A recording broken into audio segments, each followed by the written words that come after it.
get our reporters from different locations as well. It's going to be the same press conference in an hour's time at 5:30. The MEA Foreign Secretary is going to be there. You're also going to have the two young women lady officers from the Army and the Air Force who will be briefing the media about what's happened in the last 24 hours. Quick break. We'll see you right on the other side in a moment.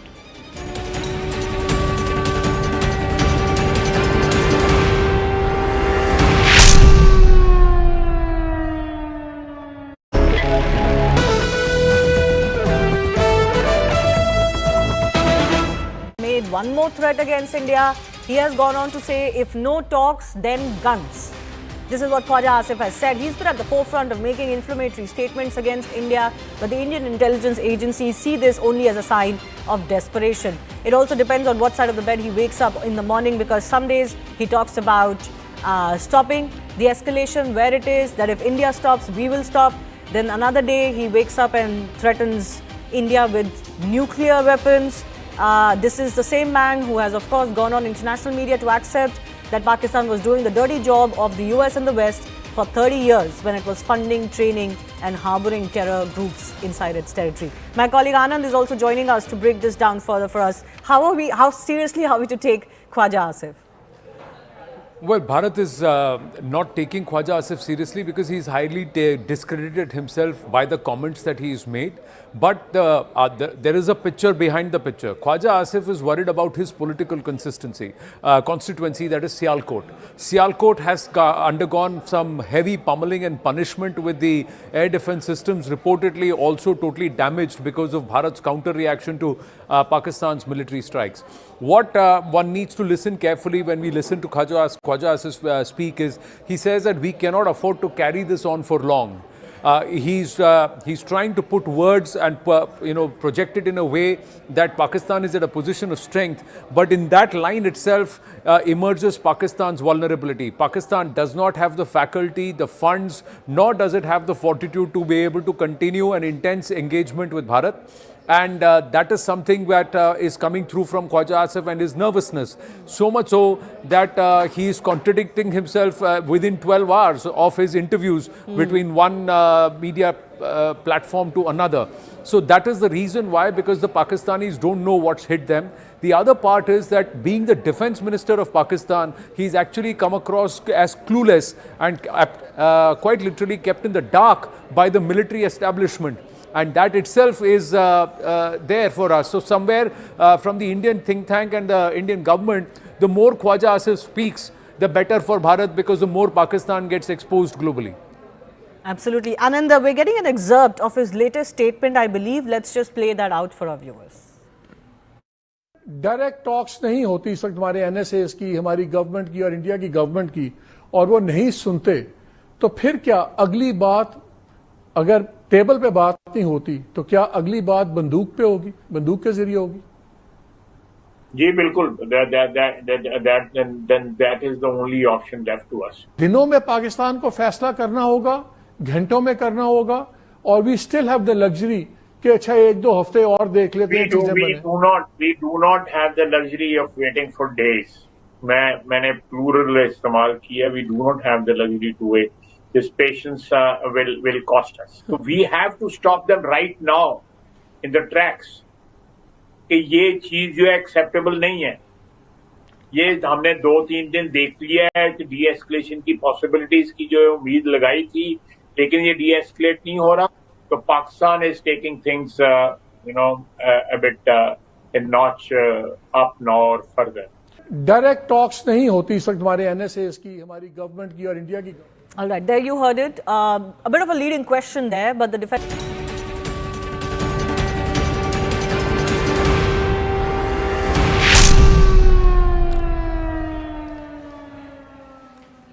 Welcome back to our continuing coverage of the heightened tensions between India and Pakistan. We are, without officially declaring so, for all practical purposes, in a state of war.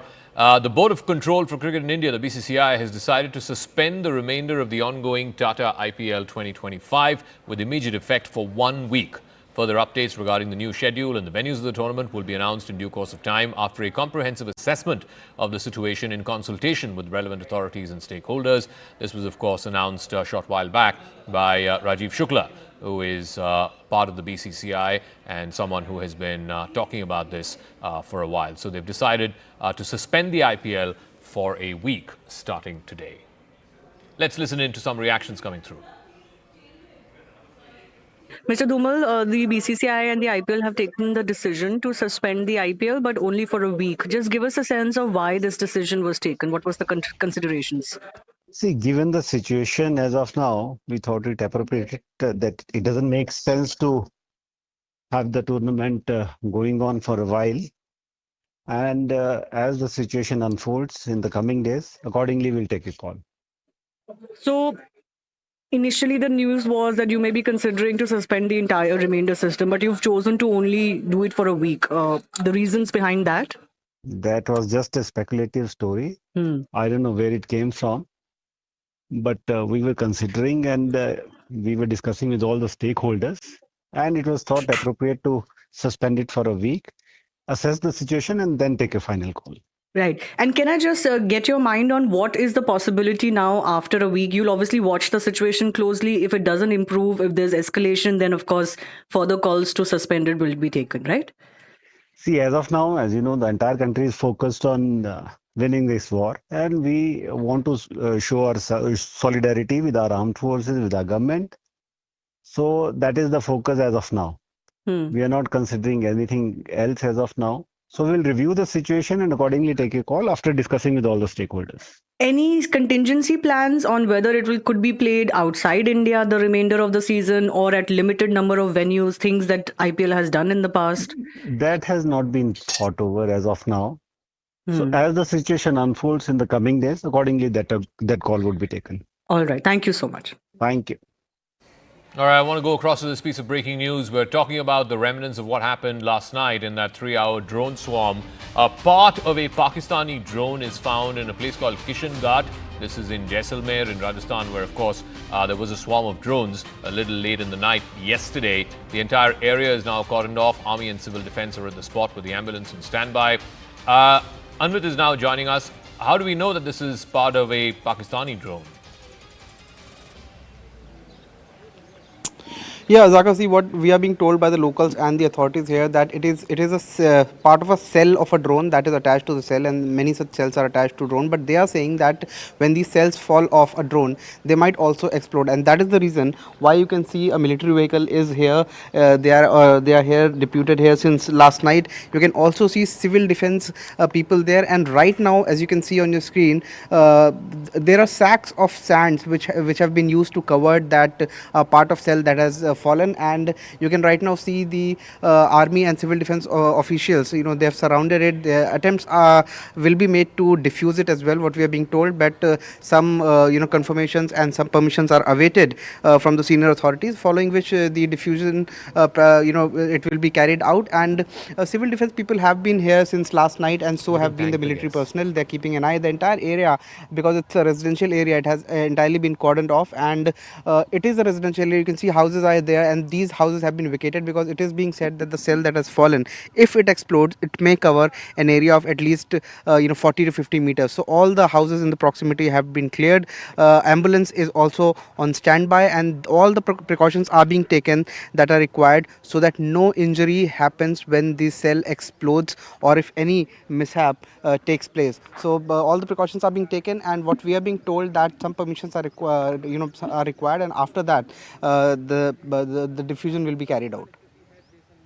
We'll see how the story plays out. So the police there, preliminary inquiry into the parts of the drone or the debris of the drone indicate that it was actually a Pakistani drone.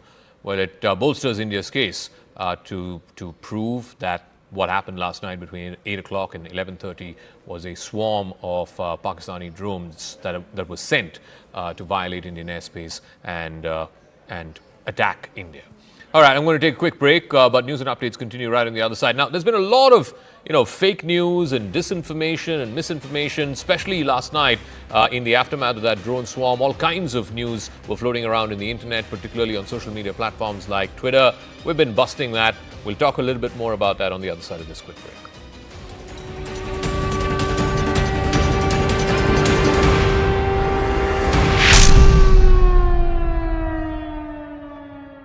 Smart है। Thank you. with one more threat against India. He has gone on to say, if no talks, then guns. This is what Khwaja Asif has said. He's been at the forefront of making inflammatory statements against India, but the Indian intelligence agencies see this only as a sign of desperation. It also depends on what side of the bed he wakes up in the morning, because some days he talks about stopping the escalation where it is, that if India stops, we will stop. Then another day he wakes up and threatens India with nuclear weapons. This is the same man who has, of course, gone on international media to accept that Pakistan was doing the dirty job of the US and the West for 30 years when it was funding, training and harboring terror groups inside its territory. My colleague Anand is also joining us to break this down further for us. How seriously are we to take Khwaja Asif? Well, Bharat is not taking Khwaja Asif seriously because he's highly discredited himself by the comments that he's made.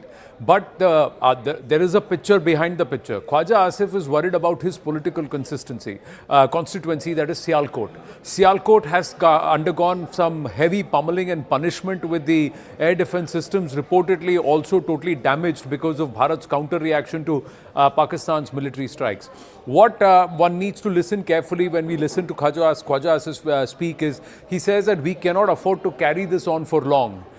He's trying to put words and project it in a way that Pakistan is at a position of strength, but in that line itself emerges Pakistan's vulnerability. Pakistan does not have the faculty, the funds, nor does it have the fortitude to be able to continue an intense engagement with Bharat. And that is something that is coming through from Khwaja Asif and his nervousness. So much so that he is contradicting himself within 12 hours of his interviews between one media platform to another. So that is the reason why, because the Pakistanis don't know what's hit them. The other part is that being the defense minister of Pakistan, he's actually come across as clueless and quite literally kept in the dark by the military establishment. And that itself is there for us. So somewhere from the Indian think tank and the Indian government, the more Khwaja Asif speaks, the better for Bharat, because the more Pakistan gets exposed globally. Absolutely. Ananda, we're getting an excerpt of his latest statement, I believe. Let's just play that out for our viewers. Direct talks नहीं होती इस वक्त हमारे NSS की, हमारी government की और India की गवर्नमेंट की, और वो नहीं सुनते, तो फिर क्या अगली बात, अगर टेबल पे बात नहीं होती, तो क्या अगली बात बंदूक पे होगी, बंदूक के जरिए होगी? जी बिल्कुल, that is the only option left to us. दिनों में पाकिस्तान को फैसला करना होगा, घंटों में करना होगा, और we still have the luxury कि अच्छा एक दो हफ्ते और देख लेते हैं चीजें बने. We do not have the luxury of waiting for days. मैंने plural इस्तेमाल किया. We do not have the luxury to wait. This patience will cost us. So we have to stop them right now in the tracks. कि ये चीज जो है acceptable नहीं है. ये हमने 2-3 दिन देख लिया है कि डी एस्केलेशन की पॉसिबिलिटीज की जो उम्मीद लगाई थी, लेकिन ये डी एस्केलेट नहीं हो रहा. तो Pakistan is taking things a bit a notch up now or further. Direct talks नहीं होती इस वक्त हमारे एनएसएस की, हमारी गवर्नमेंट की और इंडिया की. All right, there you heard it. A bit of a leading question there, but the defense minister certainly approving what was asked, that if there are no direct talks, then there will be guns. In other ways, he's saying that Pakistan will lose its patience and escalate further, because he's painting it out to be that India is not de-escalating. But India has given them a route off this escalation ladder at every step.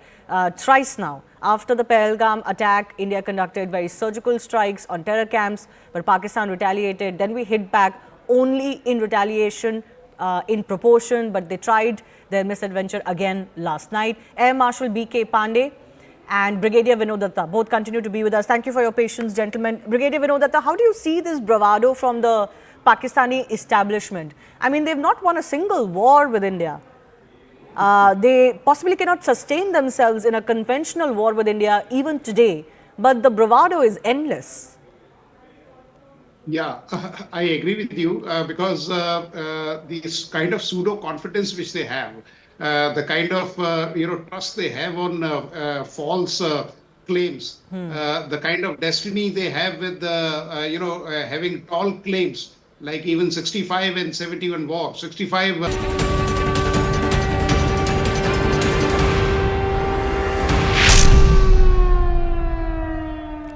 Welcome back. In all of this fog of war, particularly what happened last night, there's been all kinds of fake news and misinformation and disinformation doing the rounds of social media. The Press Information Bureau of the Government of India has put out a fact-check unit on their social media handle on Twitter, which has been from time to time fact-checking and debunking dozens of such fake news, not just propagated by other Indian media stations, media channels and so on, but also Pakistani media and social media, as well as Chinese propaganda. Let me go across to my colleague Poonam, who has more details on this. Right, Zaka. So like you've been pointing out, there have been several of these social media posts that have been doing the rounds. There's a narrative that's being built, all of which is false, is what the government has now come out and said. The PIB fact-checking machine is working overtime. Let me take you some of those tweets that have now been flagged as fake posts by the PIB, by the government of India. This one here is about a video which was put out. It claimed that this video was from Jammu and Kashmir over the last 48 hours. But the government has now come out and said that this is an old video. It's not even from India or from Jammu and Kashmir. In fact, this video is from Dhaka from February of this year and has nothing to do with what's transpiring in the conflict between India and Pakistan in the last couple of days. There's another video that was put out. There's another post that was shared. It was about a Sukhoi 30 that the Pakistani military had allegedly brought down. That was the post. That too is untrue. That is false and fake. That is what the government has come out and said. The Sukhoi 30 MKI of the Air Force crashed in 2014. That was the picture that was used in this particular post to claim that it was brought down by Pakistan. Again, a false claim that has been countered by India. Another tweet that we're talking about is a video that was doing the rounds. The video claimed that this was Pakistan launching its missiles, but that claim is completely false and untrue. This is a video from a video game, is what PIB has now come out and said, that this has nothing to do with the events that have transpired along the line of control or the international border in the last couple of days. This is part of a video game. This is not a multi-rocket launcher system, as this particular post had claimed. Now, these are certain videos and posts that are doing the rounds as far as the conflict is concerned. But amidst all of this, we're also seeing a kind of narrative between China, Pakistan and India. There's this one particular post that was shared by China Daily, which said that there were 3 Indian jets that had crashed 2 days ago in Kashmir. That too is completely false, is what PIB, the government of India, has now come out and said, that this image is from an earlier incident in 2019, has nothing to do with what we're witnessing in 2025. So the government of India is making it very clear that this kind of narrative building that is happening on social media, that has to be countered with facts, which is exactly what they're doing and which is what we're putting out for you here on CNN News 18 as well. It is time for a quick break though, but our coverage will continue.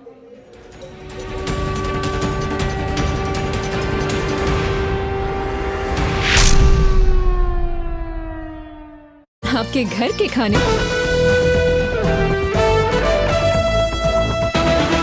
made one more threat against India. He has gone on to say, if no talks, then guns. This is what Khwaja Asif has said. He's been at the forefront of making inflammatory statements against India, but the Indian intelligence agencies see this only as a sign of desperation. It also depends on what side of the bed he wakes up in the morning, because some days he talks about stopping the escalation where it is, that if India stops, we will stop.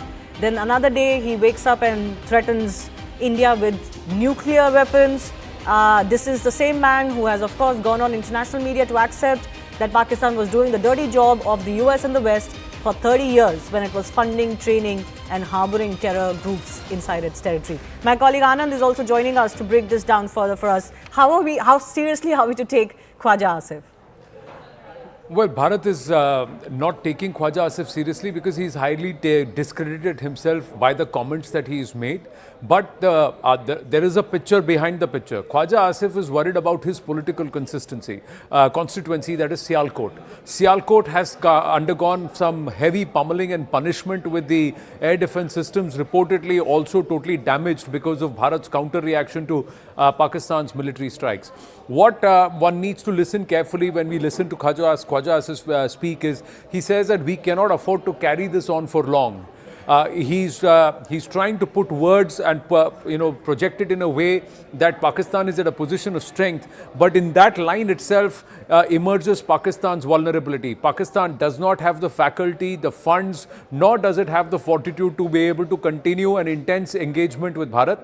And that is something that is coming through from Khwaja Asif and his nervousness. So much so that he is contradicting himself within 12 hours of his interviews between one media platform to another.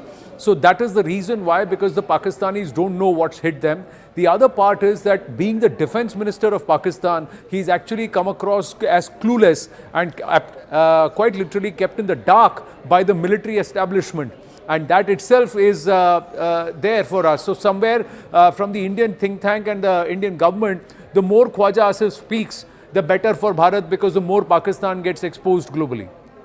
Absolutely. Ananda, we're getting an excerpt of his latest statement, I believe. Let's just play that out for our viewers.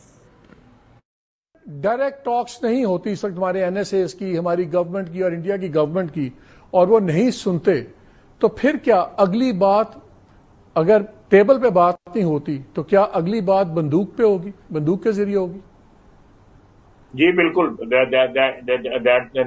that is the only option left to us. दिनों में पाकिस्तान को फैसला करना होगा, घंटों में करना होगा, और we still have the luxury कि अच्छा एक दो हफ्ते और देख लेते हैं चीजें बने. We do not have the luxury of waiting for days. मैंने plural इस्तेमाल किया. We do not have the luxury to wait. This patience will cost us. So we have to stop them right now in the tracks. कि ये चीज जो है acceptable नहीं है. ये हमने 2-3 दिन देख लिया है कि de-escalation की possibilities की जो उम्मीद लगाई थी, लेकिन ये de-escalate नहीं हो रहा. So Pakistan is taking things, a bit a notch up now or further. Direct talks नहीं होती इस वक्त हमारे एनएसएस की, हमारी गवर्नमेंट की और इंडिया की. All right, there you heard it. A bit of a leading question there, but the defense minister certainly approving what was asked, that if there are no direct talks, then there will be.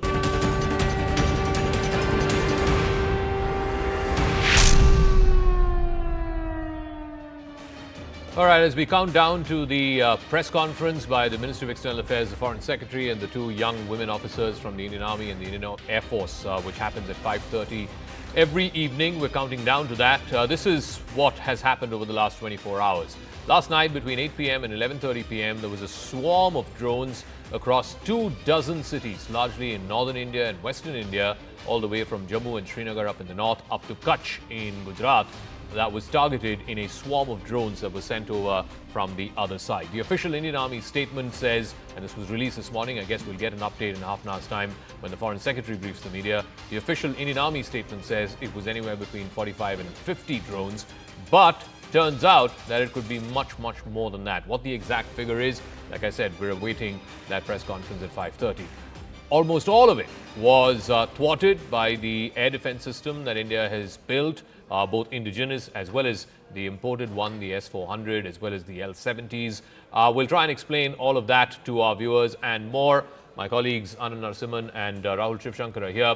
But you want to do some, geeky boy toy stuff. No, it's not the boy toy stuff, but it's what stopped these 500 drones. On an average, about 35 to 40 drones per location. There were 15 locations targeted, about 500 plus drones that have been pressed by the Pakistani military. So about 35 to 40 drones have been stopped. So look at it. The L-70 anti-aircraft gun was pressed into service, developed by Bofors, now produced in India.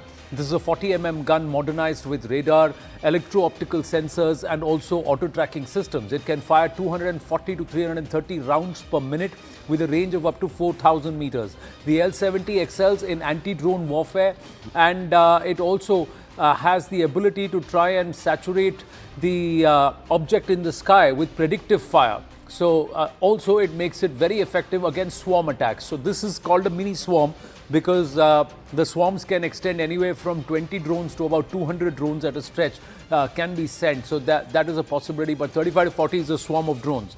Then you have the Shilka. So this Shilka is a self-propelled system with about 4 23mm auto cannons. Now these are guided by radar in detecting targets up to 20 kilometers away, and it can unleash about 4,000 rounds per minute and has been upgraded with the proximity fuse ammunition and advanced fire control systems to tackle small drones also, and the Shilka's rapid fire and radar precision make it lethal for unmanned aerial vehicles, helicopters and also LAVs. And they can also try and that is light armored vehicles. Now, last resort is for protection of sensitive targets. That's where Shilka comes into place. Then we have the scaling up, that is the S-400s and the MRAMs and all of that come into place. So these have all put together. The biggest aspect, Rahul, is that there is an integrated air defense system where there are resources with the army and also with the Air Force that have worked in coordination. Otherwise, to tackle 500 drones across 15 locations, in the recent past, we never thought we could do it. Today, we are at a position where we have shown we can do it. So why is that the case? The case is because you have a leadership that has a vision, and that vision was backed by a certain degree of resource commitment and foresight. So there was strategic foresight, resource commitment, and you have to actually commend the NDA under Prime Minister Narendra Modi for having both the strategic foresight and, of course, the vision to and the resource to the commitment. You're really, talking to about resource. PM Modi, and there's news around Prime Minister Narendra Modi. He's in the thick of all the action. He's not a he's not a Prime Minister who's certainly gayab any long. Nobody can ever say that. He's spoken with the Punjab Chief Minister and also the Rajasthan Chief Minister Bhajan Lal about the current situation, preparedness and also planning amidst the tense situation at the borders. Let's try and go across to Arun Dhanta joining us with more details. Yes, Arun. That's right, Anand. Prime Minister Modi is very closely monitoring the situation in the last 2-3 days, and in that regard, he has spoken, as per our sources, to the chief ministers of Rajasthan, Gujarat, Punjab, and Jammu and Kashmir. That's what our sources are telling us at this point, and he in fact took stock of the preparedness of these border states and the planning of the state government, and also, of course, about the current situation. And also, Prime Minister Modi took the stock of the adequate steps which the state governments are taking to ensure the safety and security of the citizens, especially the sensitive border areas in these states. Well, thank you for that update, Arun. Viewers, it's about 29 minutes. In about 29 minutes, that press conference will get underway. My question to my colleagues here, Rahul and Zaka, is a lot of viewers are wondering this. People are wondering what's happening. How far, how much is this going to scale up? Why are sirens going to go on? I just want to finish that point I was making about how we actually managed to thwart. And the technology, the basket of technology, the entire package was put together in the last, I'm not saying that every element of it, but certainly there was a lot of indigenous manufacturing that has gone on. The Akash has become pretty much indigenous. It's the backbone of this air defense system. You have the S-400s that were purchased. There were a lot of people who were actually very skeptical about this particular platform. Many people opposed it. There was a lot of pressure from America on the Prime Minister. He sort of stood his ground there. Of course, the army, the forces have to be complemented. They are the front line. They are the ones who execute. But the vision, the strategic vision, the foresight, the resource commitment, all, of course, goes back to the executive, the person in power. He's created, actually, this entire Iron Dome out of nothing.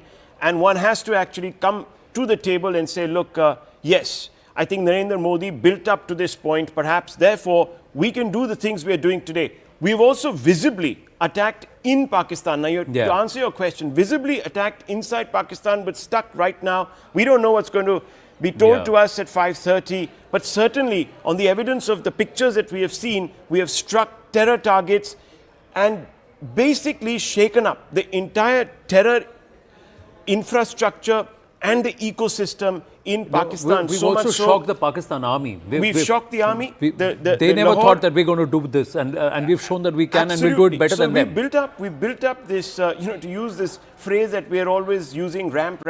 We've actually ramped up our ability to strike cross-border, and we've done so. Now, I don't believe, look, there are a lot of people who are talking about de-escalation, dialogue. I don't believe that is the way forward. You have a bit of a strategic advantage right now. If you have to impose deterrence, it's not going to be through de-escalation and dialogue. It'll be seen as it'll be seen as weakness. There's an interesting thesis, and Professor Chelani, who we're all familiar with, who was on the show last hour, he had an interesting thesis to this. So a lot of people are saying there's this strategic window that India has where you go in and you impose costs so that it can, act as a deterrent for a period of time. It'll discourage the Pakistani state, the Pakistani military from using these proxies. So he believes that there is this window. The only problem is that, look, India, every step of the way, including on the the morning after Operation Sindoor, also yesterday, if you heard the Foreign Secretary's words, India has been very, very clear. India is not the one who's climbing the escalation ladder. India is taking responsive measures because Pakistan is choosing to escalate. Now, two things are happening here. One, the ability or the person who then exits the escalation ladder is not India. At least the onus is not on India. The onus is on Pakistan because it's Pakistan who's climbing the escalation ladder. That's what, if you believe what the Foreign Secretary is saying, our steps are non-escalatory. Our steps are retaliatory in response to Pakistan. So when we see the Prime Minister speaking to the various states, when we see Delhi, central Delhi, testing its sirens, it's not that the war is coming closer to our doorstep or it's spreading across the board. It's in anticipation that the person who's at the helm of all of this over across the border, Asim Munir, his ego is so bloated and he's so far down that road where he's the point of no return. Unless he has a win to score to go back to his constituency, his position itself becomes untenable because he is surrounded by nothing but failures. Balochistan failure, Jafar Express huge embarrassment, Pakhtunistan failure, Sindh failure, POK failure, and his ability to deal with the Americans failure. Now with Bharat, this entire post-Pahalgam Operation Sindoor failure from the Pakistan point of view because 9 targets hit with precision. Failure on the 7th of May in the night because no targets no military installations hit. In fact, the Lahore air defense system was neutralized. And on the night of 8th, again, 500 drones set, nothing lands on target, and we've gone ahead inside and targeted 15 locations, of which 12 we've actually hit those targets across Sialkot, Karachi, Rawalpindi, and so many other locations, which perhaps they will tell us. So at all points in time, it's all crumbling down for him. And he's a desperate man. Here's the thing. I agree with everything that you've said. The problem then is you cannot, maybe they're doing it for public consumption. You cannot, on the face of it, to the public say that, look, we are not escalating. We are only responding to the escalation that the other party is taking. We urge them not to escalate. And at the same time, you're not giving him an off-ramp. So be very clear about the objective. One second, let me finish. The objective of this operation that India has undertaken on day one was we've hit limited targets. We wanted to go after the terror infrastructure. We've done that. No military, no civilian, no escalatory, right? And then we're backing off. But the other party has chosen to escalate. Now you have to respond to that escalation. Correct. Now, the problem with that is you do not control the various rungs of the escalation ladder. It's the other party who's controlling the various rungs of the escalation ladder. And that is not something that you want to do when you're trying to do what Rahul has said. Take advantage of the strategic window. That's the reason why there is a certain preparedness that the entire civilian population is being asked to go through across these 244 but that districts. Is defensive. No, it's that not. Is defensive. You have to have. You can have an offensive posture there, but you have to be able to protect civilian lives and also carry the nation together. It did not happen during the Kargil conflict because both sides said that we limit it only to this extent. We not spread it further. The theatre of action was already defined. It did not happen with Balakot. Again, there was a limited theatre of action. Here, the theatre of play has spread across the entire western border, and Pakistan will say we spread it, in the sense India spread it, because we targeted from Muzaffarabad all the way into Bahawalpur. So that's the give and go. So we've got to realize that, and as a nation, we've got to support the government and say, all right, let's be prepared. So there is some preparedness. There's preparedness. That's all it is. So I want to add to that point. Why should we act in haste? Yeah, they've thrown a lot of stuff at us. Do they dictate the timing of our response? No, we dictate the timing of our response. So if Pakistan has hit our military targets or made an attempt to hit them, or even certain strategic assets, then we've already established the baseline. Correct. They've come over, they've tried to do it. Now we have to choose the moment of our response. And if you've noticed, what is the Prime Minister doing? He's meeting a large number of people from different states. All the chief ministers have been already spoken to. You have the Home Minister who's talking to the CIFS. You have the Home Minister who's talking to the BSF. We are readying ourselves for the long haul. Yeah. This is not a 1 day, 2 day, 5 day tick, tick, tick, tick, you know, that suits Pakistan actually. A shorter, quick escalation suits Pakistan.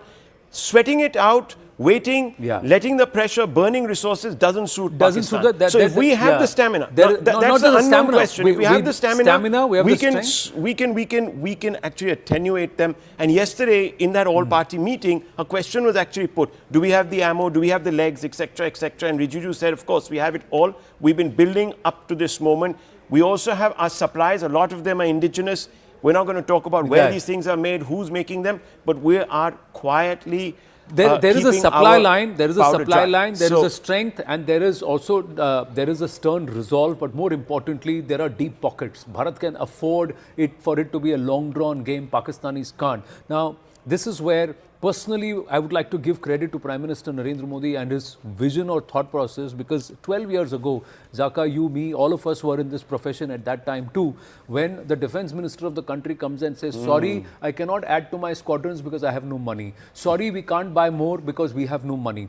In 12 years, we've turned around to a place that ahead of this entire possible assault and possible strike, there is a 60,000 crore deal that's been signed for additional aircraft to be bought. 3 months before this has come to pass, there is a deal that has been signed to increase our naval fleet, buy submarines. There is a Scorpion deal that's happened. So over the last 2-3 years, close to about 1.5 lakh crore rupees, or if not more, deals have been signed. Where does this money come from when there was no money in the pocket in 12 years? That is a certain level of leadership, a certain level of governance, and a certain level of vision that the Prime Minister has shown, and credit is due there. This time, the difference between Balakot and now, and I'll come to you, Zaka, on that, is that this time it is a whole of government approach. When we say whole of government, all parties are being briefed. All states, whether in government or ruling party or opposition, are taken on board. Every single person is aware why we are doing it, what we are doing, and the objective is clear. It is to avenge Pahalgam, and it is a war on terror. Now I am ready to fight this war. It's a long battle. I will fight it. It's a short one. I'll fight it. But it's a war on terror. I disagree with the hypothesis that Rahul put. I think it doesn't suit India to be in a long, protracted war with Pakistan. There's a very simple reason for it. We are at an economic inflection point. We have much more to lose economically than Pakistan. Look, I think where we are getting all of this wrong is the Pakistan army does not think like a regular army. They are thinking like guerrillas. And what guerrillas need to do is to try 10 different times, but they need to be successful just once. And that's what they did with Pahalgam. Now that India has responded, Munir needs to show something back to the Pakistani people that, look, I've also got a win. Now, what that win is, what that off-ramp is, I don't know, because none presents itself now. There was one on the day after, the day that the operation concluded, there was an off-ramp. He chose not to take it. But anyway, I'm not going into that. I'm making the very simple point that I don't think it is in India's interest to have a 6-month war. Because in 6 months, what are foreign investors going to do? Already today, the markets have shut 1% down, right? One second, let me just finish. Correct. My point is, the economic stakes for India are much, much higher than it is for Pakistan. Pakistan today is going with a begging bowl to the IMF. They don't have money. But that is not fundamentally influencing the army's decision on how to proceed further. Whatever Asim Muni's decision, I think somewhere the Indian think tank understands this, that we can last 60 days. They can't even last 6 days. So who's in a better position? Nobody wants a 6 months war here, or nobody wants an escalation or a long. But if that's how it is going to turn out, and if that happens, that it's a little long drawn out, we are ready for a long drawn out confrontation. But the Pakistanis can't afford more than 4 days. They can't afford. So there is no question there of it becoming a 6 month thing. Maybe I should be allowed to rebut. Yeah. The point is, the time is our strength. The costs that we are incurring. Look, this is not a full-scale war, first of all. We haven't even begun. Okay, we haven't even begun. That was a large number of generals, etc., who we've been bringing on to our panels, were saying that we haven't even begun. We haven't even expended 1%, 0.1% of what we have. So it's not costing us in that sense. What I'm trying to say is that we pick our moments.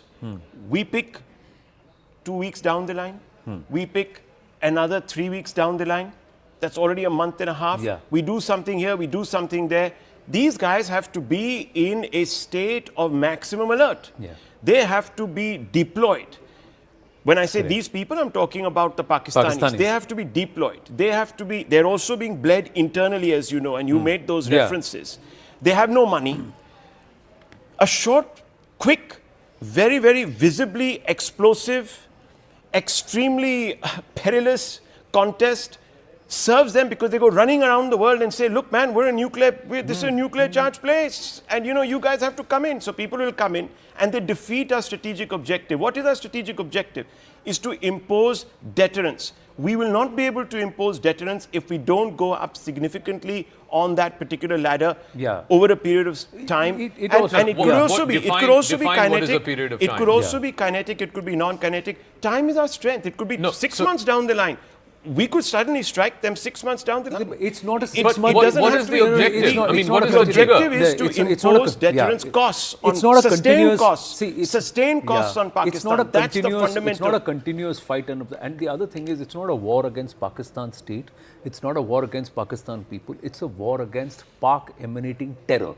So every time now Pakistan realizes, the Pak military establishment realizes, if there is another terror attack, then the intensity of Bharat's response is not going to be. Are we not losing people every day? We lose. We passing terror attack. We have to be. Raise the level of the punitive action. Intensity will go up. But now, if there is a terror attack 30 days from now, then the punitive punishment will be on the 31st or the 32nd day. Hang on. Through this, constant sort of niggling strategy that Pakistan relies upon, we're spending a lot of money. We have to have troops around the LOC constantly. We have to have vigilance. We have to have a lot of resource backing, deployment, constant deployment. You saw what happened with China.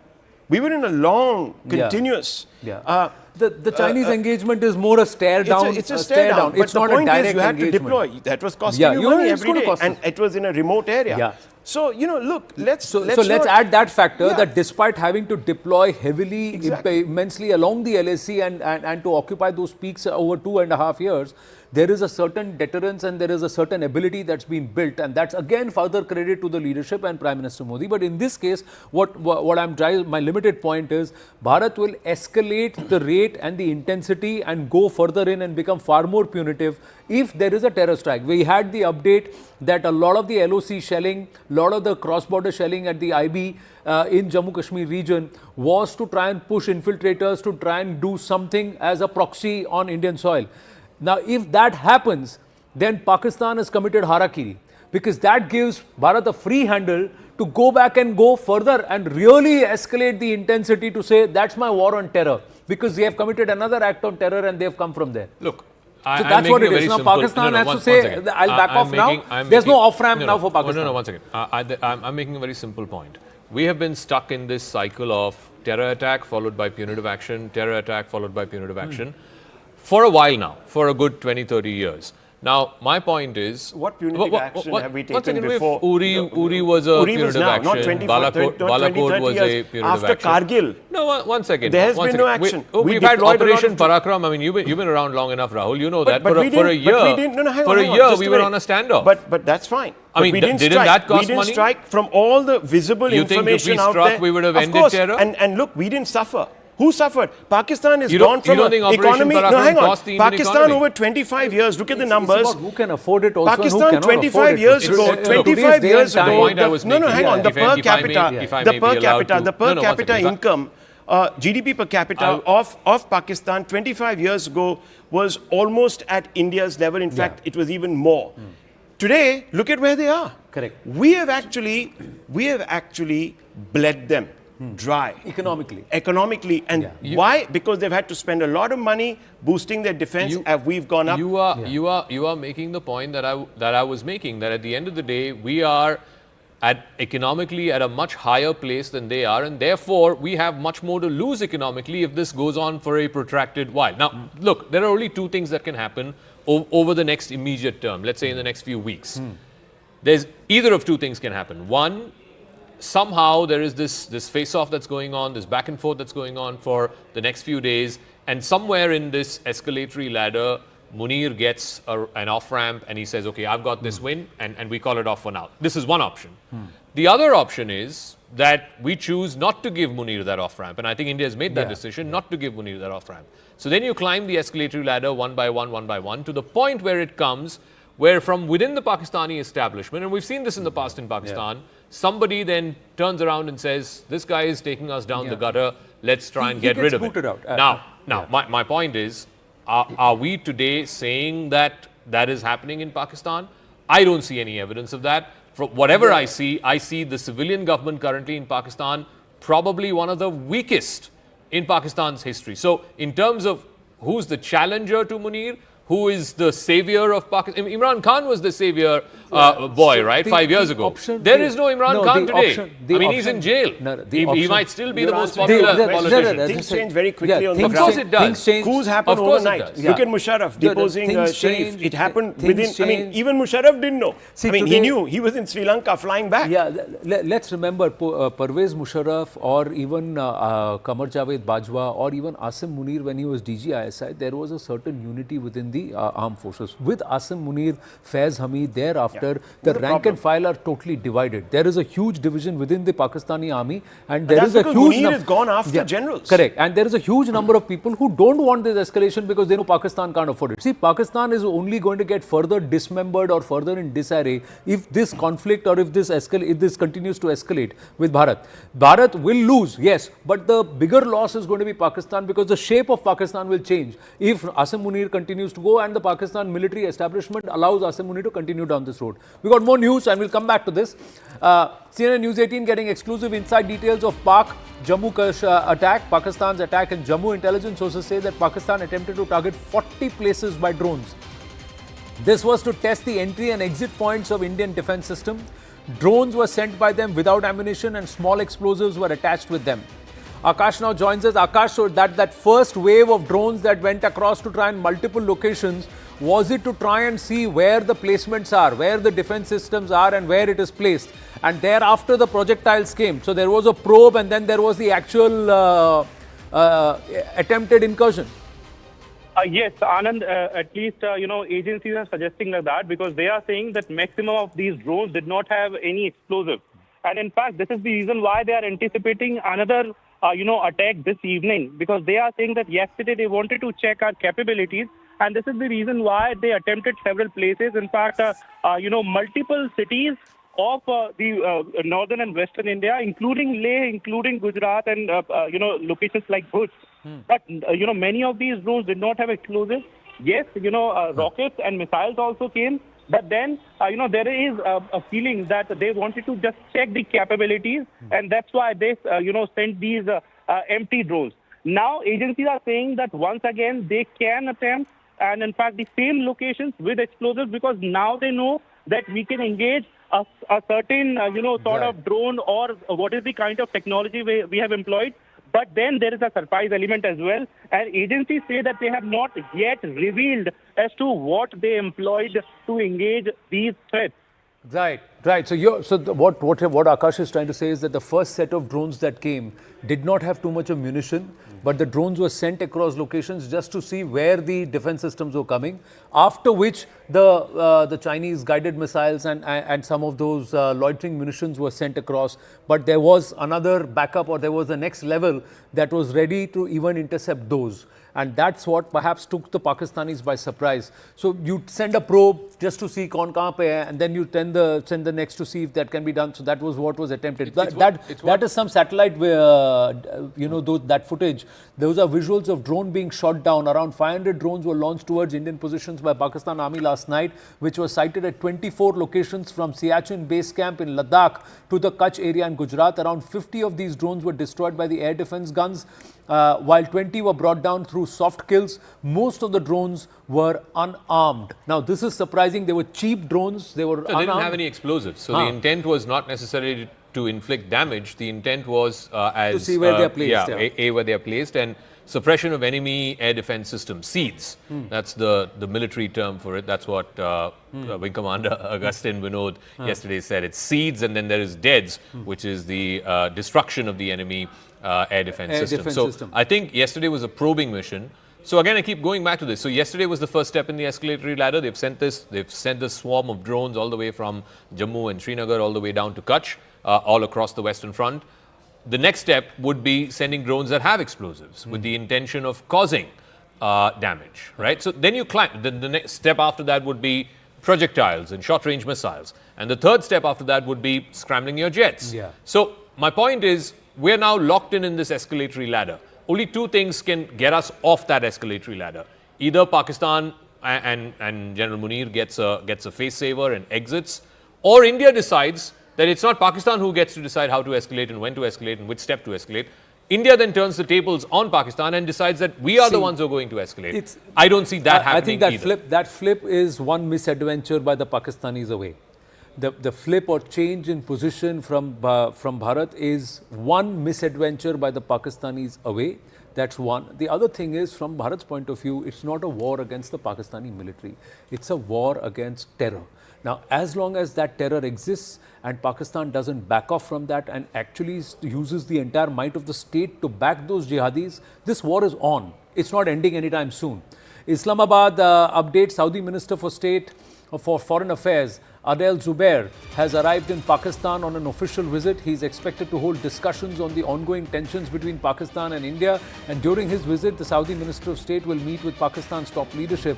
Adel Zubair arrived in Pakistan after completing his visit to India. So the Iranians go to Pakistan and then come to India. The Saudis come to India and then go to Pakistan. What's going on there? Look, I think the Saudis are playing a very important role. Clearly, yesterday he met with External Affairs Minister Dr. Jaishankar. I believe he's also met with the leadership.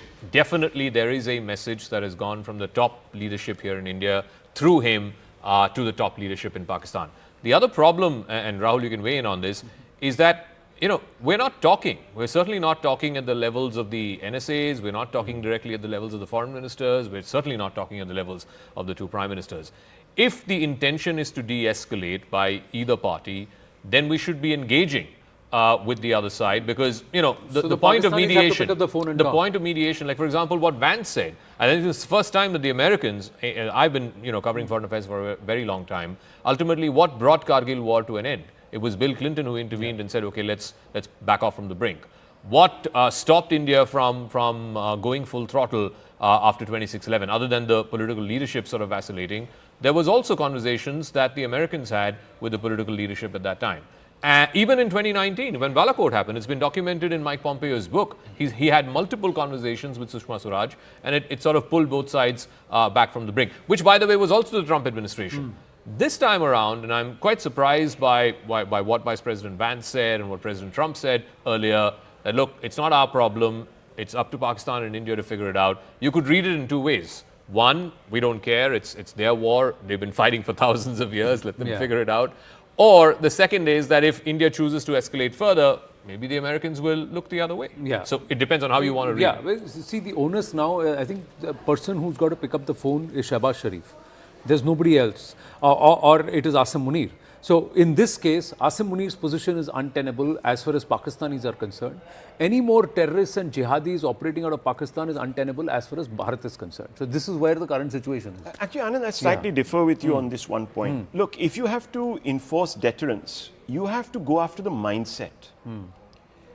These terrorists that we're eliminating are expendables. They read out of a book, a playbook. That playbook is presented by people who are in the deep state of Pakistan, the ISI, the army. Till you don't impose costs on the army, they'll just find a new set of actors, they'll build a new mosque or a new camp, and they'll send these people across. So if you don't go to the root of the problem, you're going to be constantly shellacked. You're going to be constantly harried. You're going to be constantly bled. So I think if you have to impose deterrence, remember what the Prime Minister says, unimaginable punishment. Okay? On whom? Not just the terrorists, but their backers. He didn't name anybody. He didn't name the state of Pakistan. But look at what's happening. Over a period of the last 24 hours, several of our diplomats are not just talking to other diplomats. They are, for the first time, and I haven't seen this in a while, okay, going into studios of Western media. And what are they saying? They are linking Pakistan's state to terror. Yeah, they're hyphenating Pakistan so with they're terror hyphenating it to the state to terror. They're saying that this country as a whole supports, exports, and worse, nurtures terror. And they have taken several examples. Now, why are they doing this? Because they're creating the rationale for the actions that we are taking.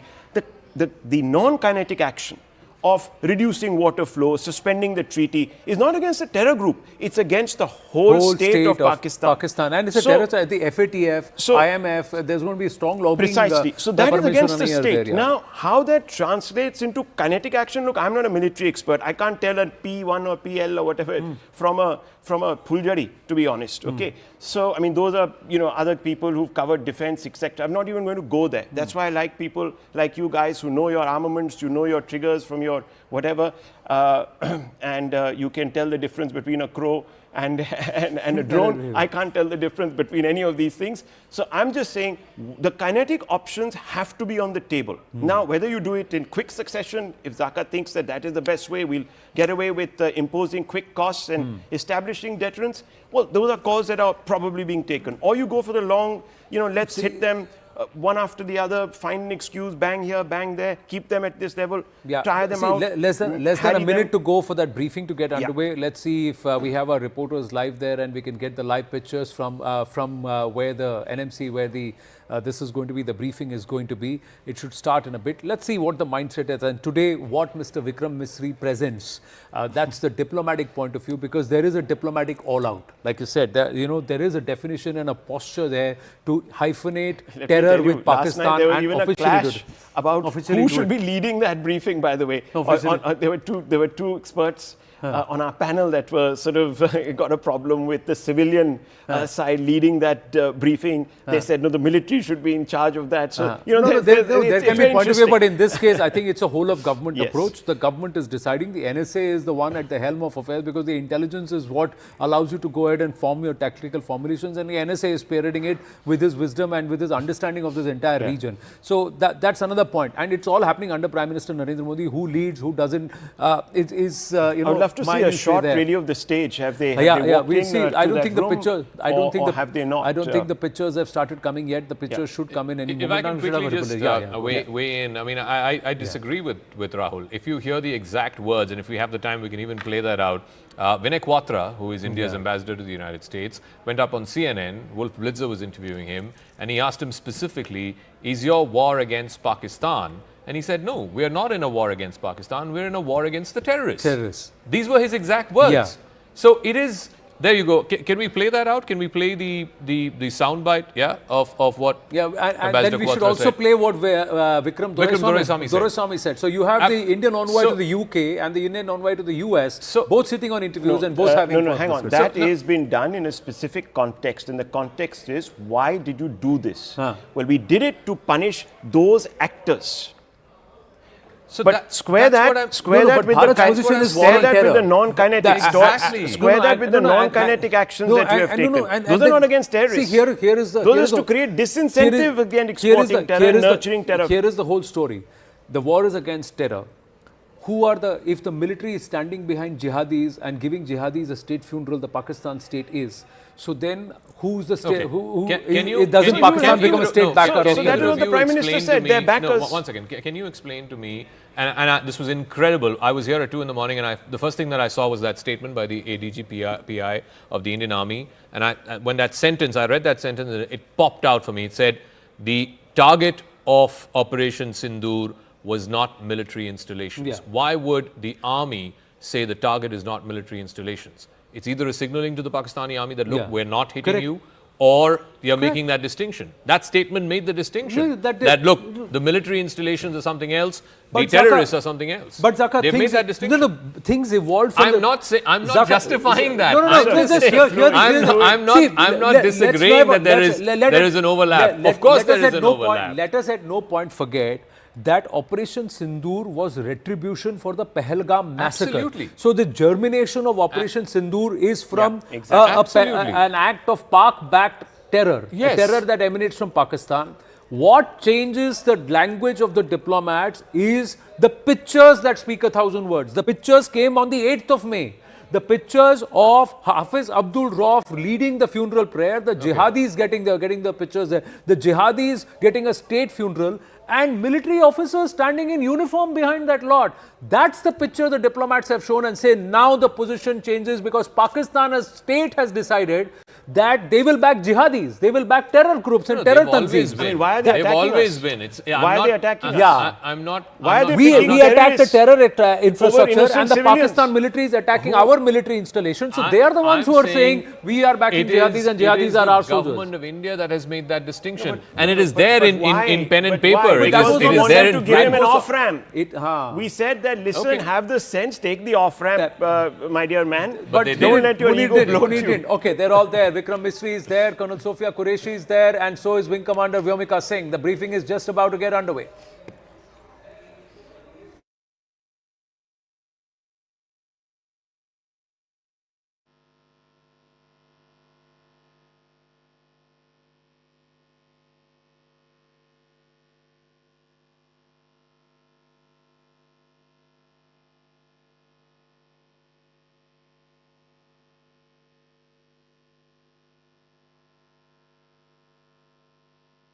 Do switch off your mobile phones before I begin. Good evening, ladies and gentlemen. I welcome you to this press briefing by Foreign Secretary Shri Vikram Misri on the ongoing developments around Operation Sindoor. We are also joined by Colonel Sophia Qureshi and Wing Commander Vyomika Singh. With that, I hand over the floor to Foreign Secretary. Sir, over to you. Thank you, Randeep.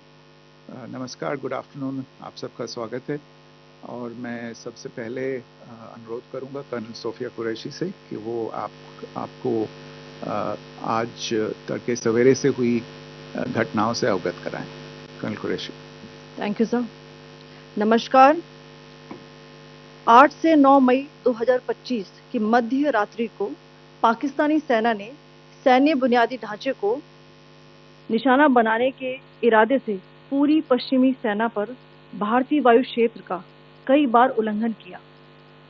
यही नहीं बल्कि पाकिस्तानी सेना ने नियंत्रण रेखा पर भारी calibre वाले हथियारों से गोलीबारी भी की। अंतर्राष्ट्रीय सीमा और नियंत्रण रेखा पर लेह से लेकर सरक्रीक तक 36 स्थानों पर 300 से 400 लगभग ड्रोनों का इस्तेमाल घुसपैठ का प्रयास करने के लिए किया गया। भारतीय सशस्त्र बलों ने काइनेटिक व नॉन काइनेटिक साधनों का उपयोग करके इनमें से कई ड्रोन्स को मार गिराया। इतने बड़े पैमाने पर हवाई घुसपैठों का संभावित उद्देश्य वायु रक्षा प्रणालियों का परीक्षण करना और खुफिया जानकारी इकट्ठा करना था। ड्रोन के मलबे की फोरेंसिक जांच की जा रही है। प्रारंभिक रिपोर्ट्स से पता चलता है कि वे तुर्की के असीस गार्ड सोंगर ड्रोन्स हैं। इसके उपरांत रात में पाकिस्तान के एक सशस्त्र यूएवी ने भटिंडा सैन्य स्टेशन को निशाना बनाने की कोशिश भी की, जिसे पकड़ा गया और उसे निष्क्रिय कर दिया गया। पाकिस्तानी हमले के जवाब में पाकिस्तान में 4 हवाई रक्षा स्थलों पर सशस्त्र ड्रोन्स लॉन्च किए गए। इनमें से एक ड्रोन एडी रडार को नष्ट करने में सक्षम रहा। पाकिस्तान ने जम्मू कश्मीर के तंगधार, उरी, पुंछ, मेंढर, राजौरी, अखनूर और उधमपुर में भारी कैलिबर आर्टिलरी गन और सशस्त्र ड्रोन्स का उपयोग करके नियंत्रण रेखा के पार गोलीबारी भी की, जिसके परिणाम स्वरूप भारतीय सेना के कुछ जवान हताहत हुए और घायल हुए। भारतीय जवाबी कार्रवाई में पाकिस्तानी सेना को भी बड़ा नुकसान पहुंचाया गया। इसके अलावा पाकिस्तान का गैर जिम्मेदाराना व्यवहार फिर से सामने आया। 7 मई 2025 को रात 8:30 बजे एक असफल अकारण ड्रोन और मिसाइल हमला करने के बावजूद पाकिस्तान ने अपना नागरिक हवाई क्षेत्र बंद नहीं किया।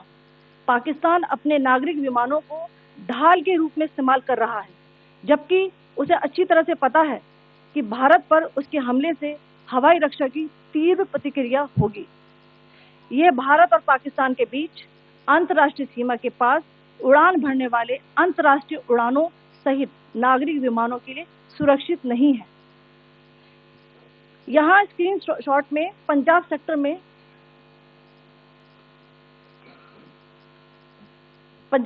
में हाई एयर डिफेंस अलर्ट स्थिति के दौरान एप्लीकेशन फ्लाइट रडार 24 का डेटा दिखाया गया है। जैसा कि आप देख रहे हैं यहाँ पर भारतीय पक्ष का हवाई क्षेत्र घोषित बंद के कारण नागरिक हवाई यातायात से पूरी तरह से रहित है। कराची और लाहौर के बीच के हवाई अड्डे मार्ग पर नागरिक एयरलाइंस उड़ान भर रही है। हाई अलर्ट किया गया है विमान फ्लाइनेस एविएशन का एयरबस 320, जैसा कि आप यहाँ देख रहे हैं, जो कि शाम को 5:50 दमम से शुरू हुआ और रात को 9:10 लाहौर में उतरा। ये सारा डिटेल्स आप यहाँ देख रहे हैं, ये डिटेल्स यहाँ लिखा हुआ है। Can you see this?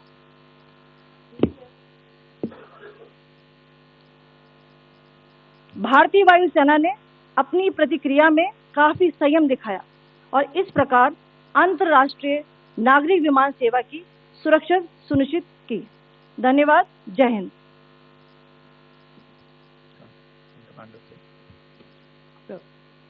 Good afternoon to you all.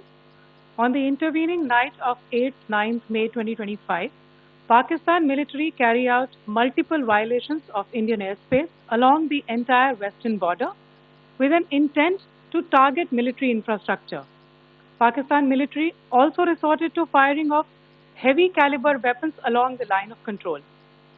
Along the international border and line of control, drone intrusions were attempted from Leh to Sir Creek at 36 locations with approximately 300 to 400 drones. Indian Armed Forces brought down a number of these drones using kinetic and non-kinetic means.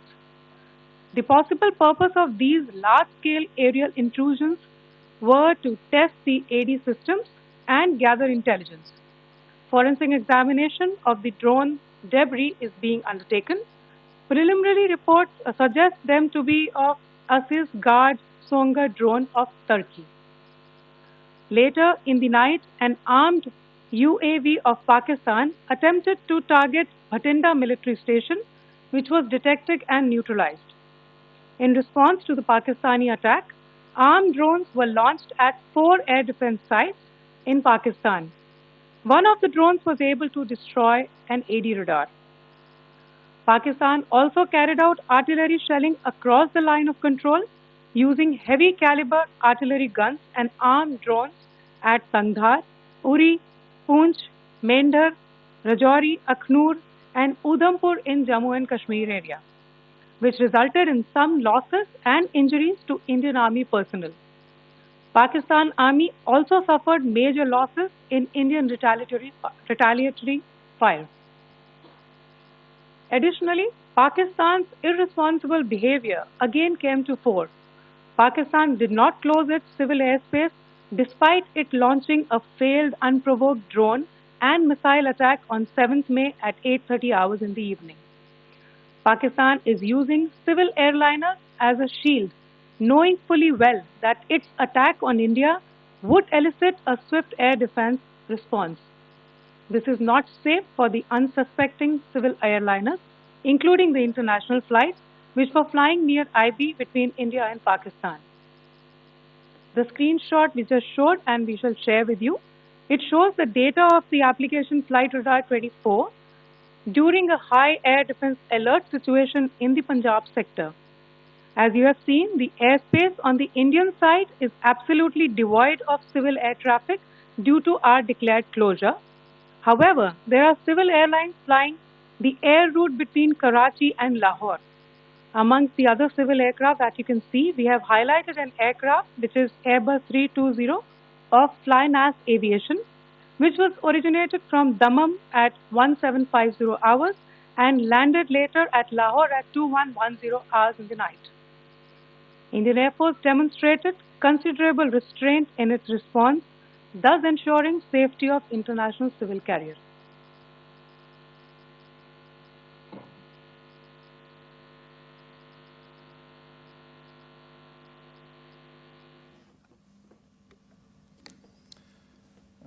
Thank you, Colonel Qureshi, Wing Commander Singh.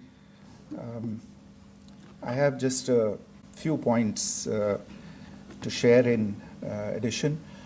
कल रात की पाकिस्तानी सेना की कायरतापूर्ण गतिविधियों से आपको colonel Qureshi और विंग कमांडर सिंह ने पहले ही अवगत करा दिया गया है. These provocative and escalatory actions that were taken by Pakistan last night were targeted at Indian cities and civilian infrastructure, in addition to some military targets. The Indian armed forces responded proportionately, adequately and responsibly. ये जो हमले हुए कल रात को भारतीय सैन्य इकाइयों ने पर्याप्त रूप से और एक जिम्मेदाराना रुख अपनाते हुए इन हरकतों का उत्तर दिया. What I want to underline is that the official and blatantly farcical denial of these attacks that Pakistan carried out by the Pakistani state machinery is yet another example of their duplicity and the new depths that they are plumbing in their quest for disinformation.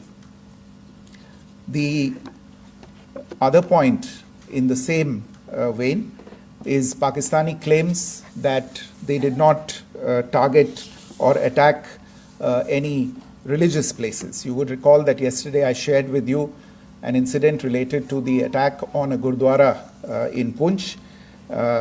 Instead of owning up to these attacks, Pakistan made the preposterous and outrageous claim that it was the Indian Armed Forces and the Indian Air Force that was targeting cities like Amritsar and trying to put the blame on Pakistan.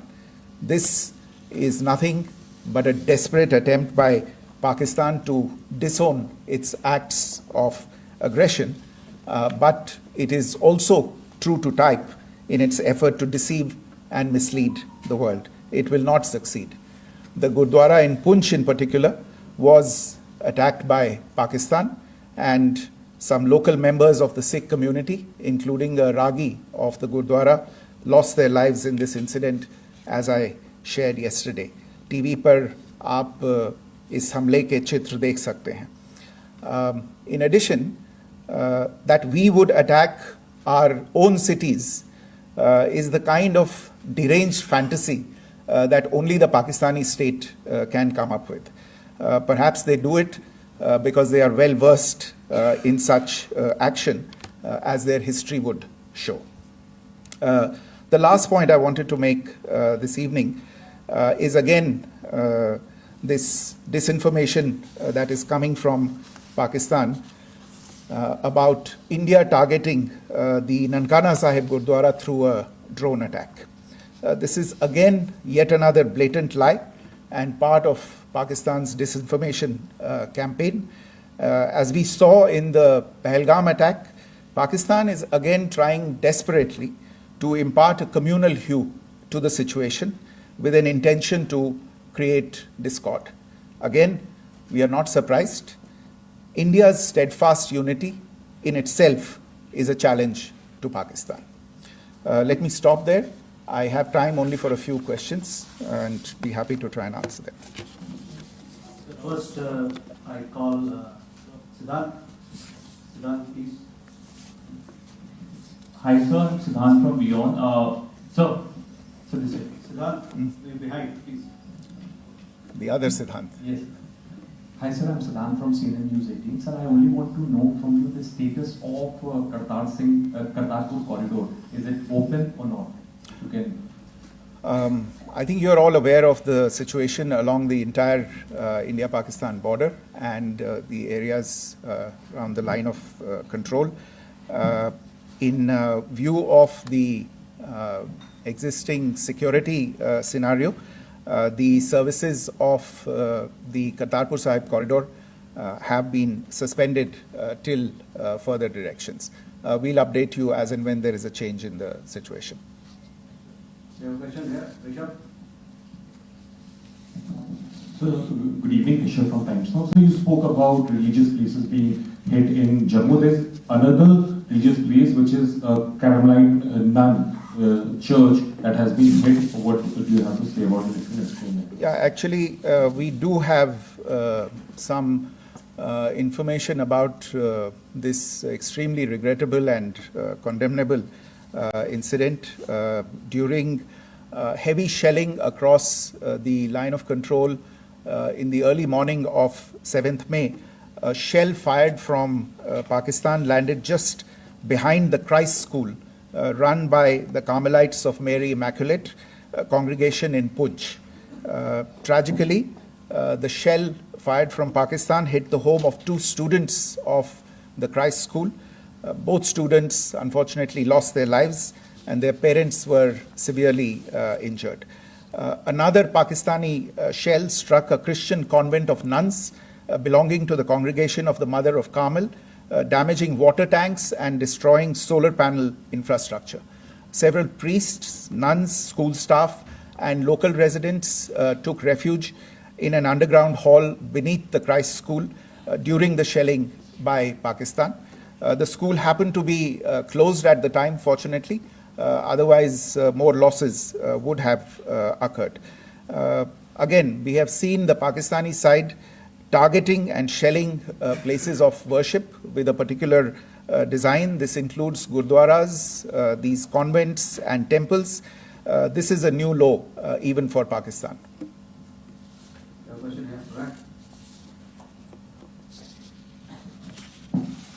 Sir Pranay Upadhyay Amar Ujala से sir कल आपने इसी podium से पाकिस्तान के IMF bailout को लेकर और Indus water treaty को लेकर जो टिप्पणी की थी उसकी पाकिस्तान में काफी तीखी प्रतिक्रिया भी आई और उसके बाद हमने देखा कि पाकिस्तान की तरफ से किस तरीके से लेह से लेकर भुज तक पूरी बॉर्डर के ऊपर जो इन्वेजन था वो किया गया। मौजूदा सिचुएशन के अंदर पाकिस्तान के बेलआउट पैकेज को लेकर और पाकिस्तान के अटेम्प्ट्स को लेकर आपका क्या असेसमेंट है और दूसरा ये भी जानना चाहेंगे कि पाकिस्तान की तरफ से ये जो अटेम्प्ट किया गया था उसका भारत ने अभी तक उस तरीके का कोई जवाब नहीं दिया गया है, तो क्या भारत इसका जवाब देगा जो कार्रवाई हुई है बीते 24 घंटों में? देखिए प्रणय, जहाँ तक इंडस वाटर्स ट्रीटी का सवाल है, मैंने कल विस्तार से उसके बारे में इसकी चर्चा की है. Indus waters treaty is in abeyance and as such I have nothing further to add to the decision that was announced by the Cabinet Committee on Security. जहाँ तक IMF bailout का सवाल है, आपको ज्ञान होगा कि IMF की आज मीटिंग हो रही है. हम वहाँ पे अपना पक्ष रखेंगे और जो हमारा मत है इन चीज़ों को लेके वहाँ पे साझा करेंगे दूसरे मेंबर्स के साथ. ये बोर्ड पे निर्भर है कि वहाँ पे क्या निर्णय होता है.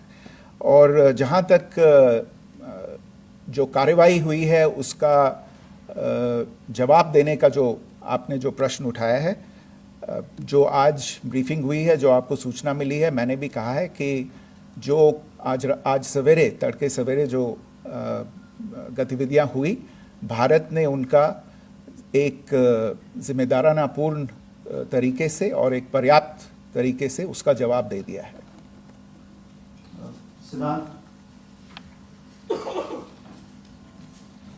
Hi sir, Siddhant from Beyond. Sir, the External Affairs Minister has spoken to many of his counterparts around the world.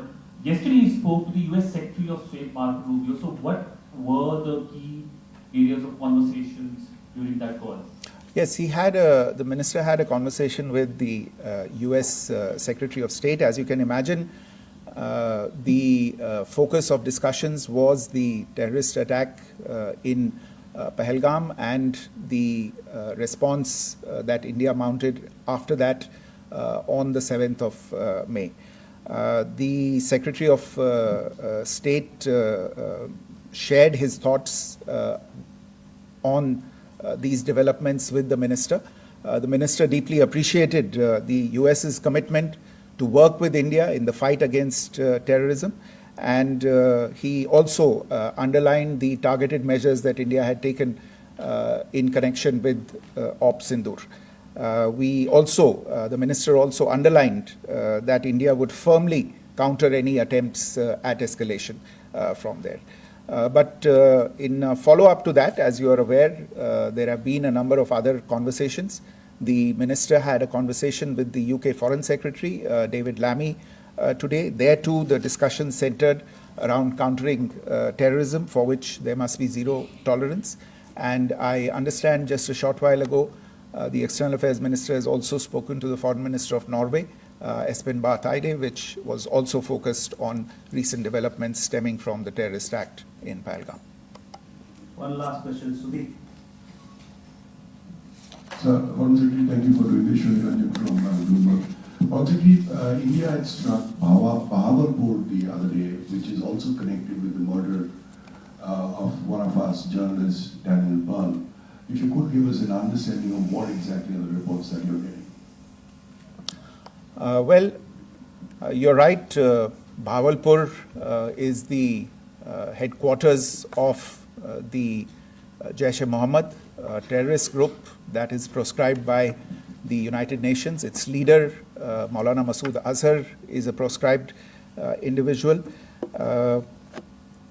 It is, you brought up the connection with the tragic death or killing of Daniel Pearl of the Wall Street Journal.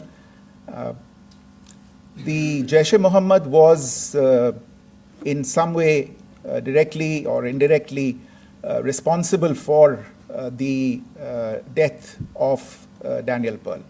But the real connection is through Ahmed Omar Saeed Sheikh, the British Pakistani jihadi who was held in India but was finally released in 2000, and he was the person who lured Daniel Pearl to his eventually leading to his murder. So these are all obviously connected figures, connected individuals, connected institutions, and the attack on Bahawalpur, on that facility of the Jaish-e-Mohammed in Bahawalpur is, I would imagine, a fitting part of this unfortunate incident. Thank you all. Thank you, sir. With that, we come to the closure of this press briefing. Thank you very much.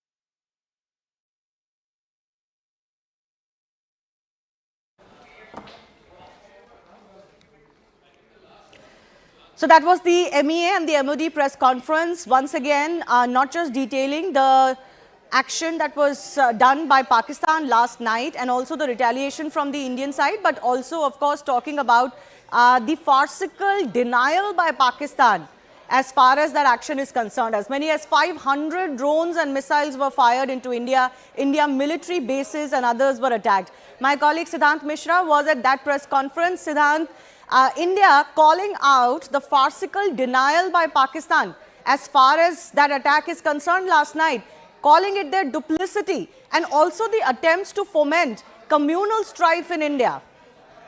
Well, yes, that's absolutely right. In fact, that is exactly what Foreign Secretary said a short while back at a media briefing in New Delhi. And in fact, he said that what they're doing is that they are putting blame on India. Perhaps they're blaming India for attacking Indian cities. Perhaps they're saying that all is being done by India. But the fact is that there was an air intrusion yesterday, and in fact, Indian air defense systems very effectively brought down all the drones and missiles which were fired by the Pakistani side. And in fact, this was the third briefing that Government of India did today in the national capital, perhaps giving out more details about Operation Sindoor. And in fact, there are indeed some tactical perhaps details which government does not want to talk about at this point in time because the operation is still on.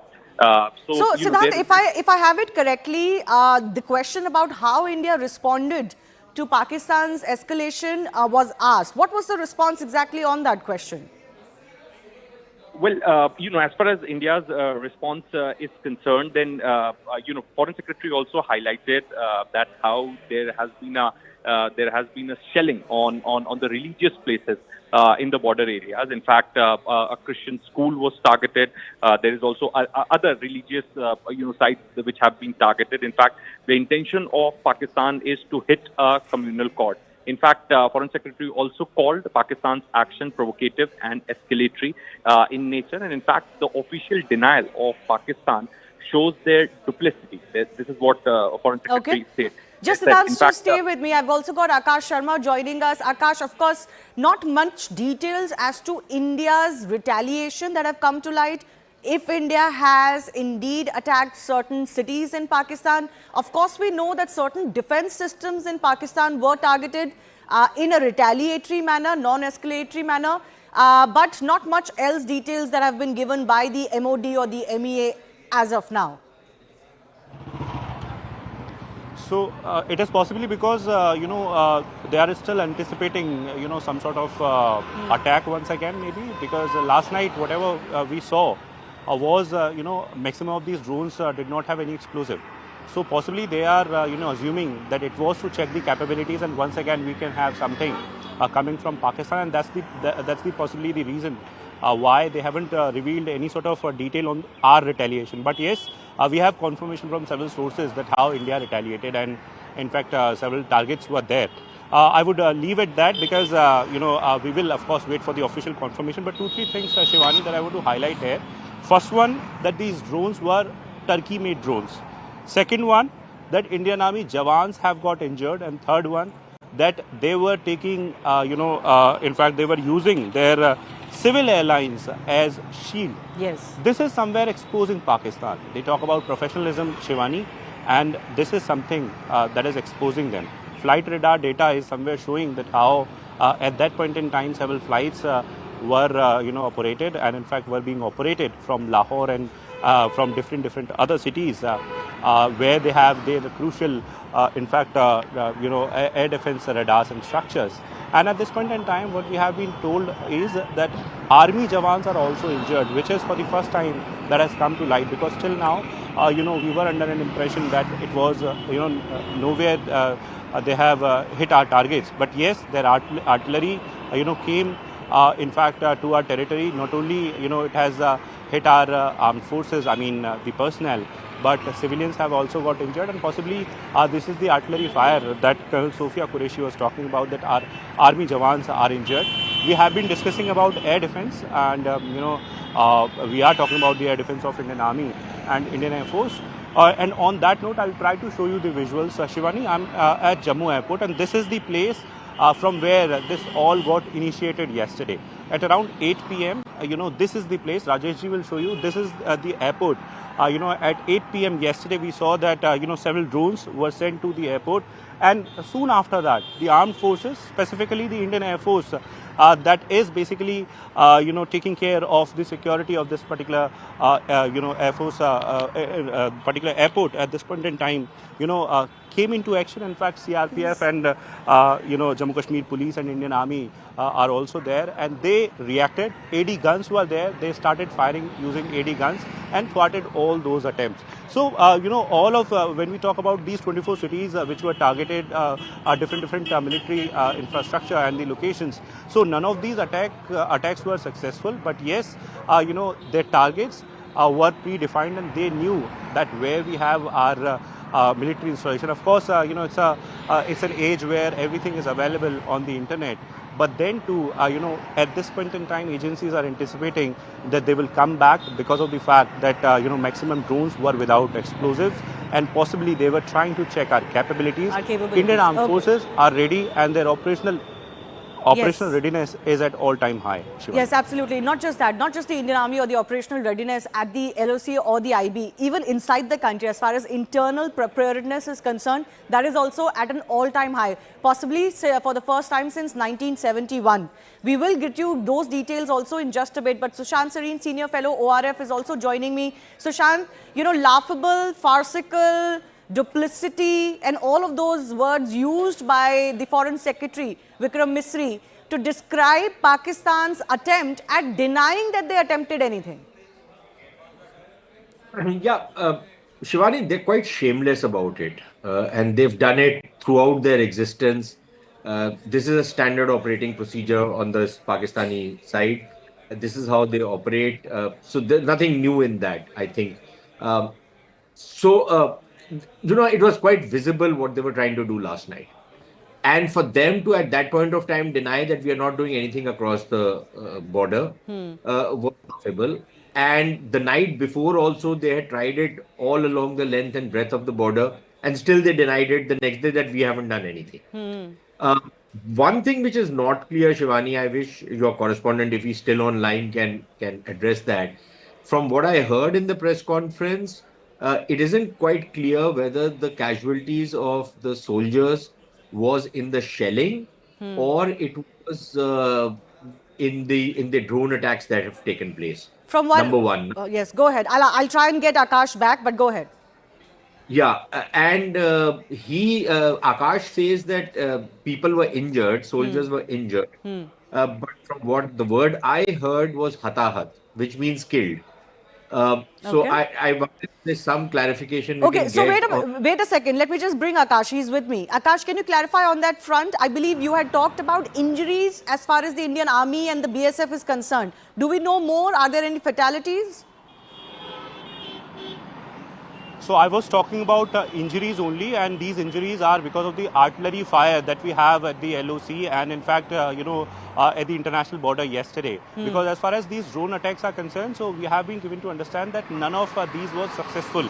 Yes, Colonel Sophia was mentioning about Bhatinda military station, but even in the press conference was not made very clear whether we had any sort of injury there at Bhatinda military station, Shivani. Okay, thanks a lot for that, Akash. Sushant, so you got your clarification there. No casualties on the Indian Army or BSF front, but yes, there are injuries at least across the LOC. We've seen the kind of heavy artillery that Pakistan has been using, not just yesterday, but for a couple of days now, in response to Operation Sindoor. Major Malik Jolly, defense expert, is also joining us. Major, how do you look at the fact that India is not revealing too much officially about what our response was?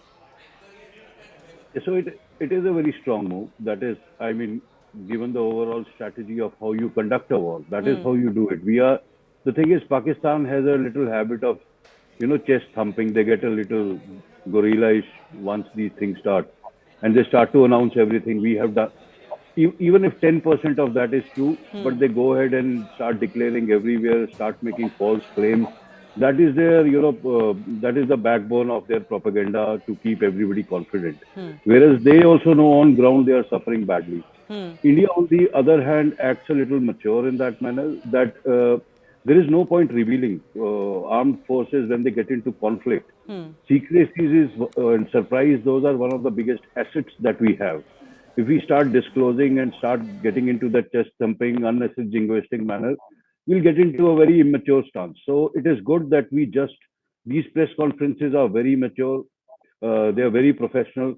They are there to give sense to the citizens of the nation that this is the overall of what has happened. Rest everything is under control.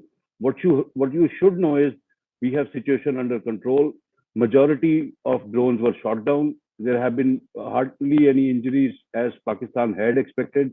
And I think that is how it should be done. We need not get into the mechanics and the semantics of basics at who is firing where, what is doing that. That is how a mature, authoritative armed force acts, actually. Right. So, job well done, actually. MJ Vinod is also joining us, Group Captain MJ Vinod. How do you look at the fact that India came out with not a lot of details otherwise from what was already in public domain, but they did make one detail very clear, that a lot of these drones that Pakistan used were Turkish-made. significant, you think? And absolutely. In fact, yesterday, I think, in the morning, with the other three panelists of yours, that is Rahul, Anand, and Zaka, we on your very channel showed cargo aeroplane coming from Turkey to Yes. Karachi and the other areas, where I had raised this concern. I'm sure a lot of imported drones were flown in directly from Turkey. Be that as it may, I am slightly trying to read in between the lines of what being shown on the screen, which is about this Flynas aeroplane coming from Dammam to Lahore. Why they have specifically shown this or any other civilian movement during the hotspot condition could be that this Flynas came very close to being taken out, is my understanding. And it is imperative that, companies like Flynas or any other foreign operators fly into this hot zone when air war is going on. At that time, you can become the collateral damage is the information that is being put out to the world. So I think the air carriers will take a note of it and not fly into a hot war condition where you could be, or highly possible, you may be misidentified, not only by us, maybe by Pakistan themselves, and they'll shoot them down and blame it on us. But Shivani, about this briefing. Manik and I are good friends, but I have a slight bit of disagreement in this. And I'm not saying don't chest thump, but I am saying that you reveal more than what you did to the world as well, and to the public of India, because they want to listen to things that we have done and done successfully. For example, we completely decimated the air defense of Lahore, completely decimated the air defense of Sialkot. That should have been brought out loud and clear.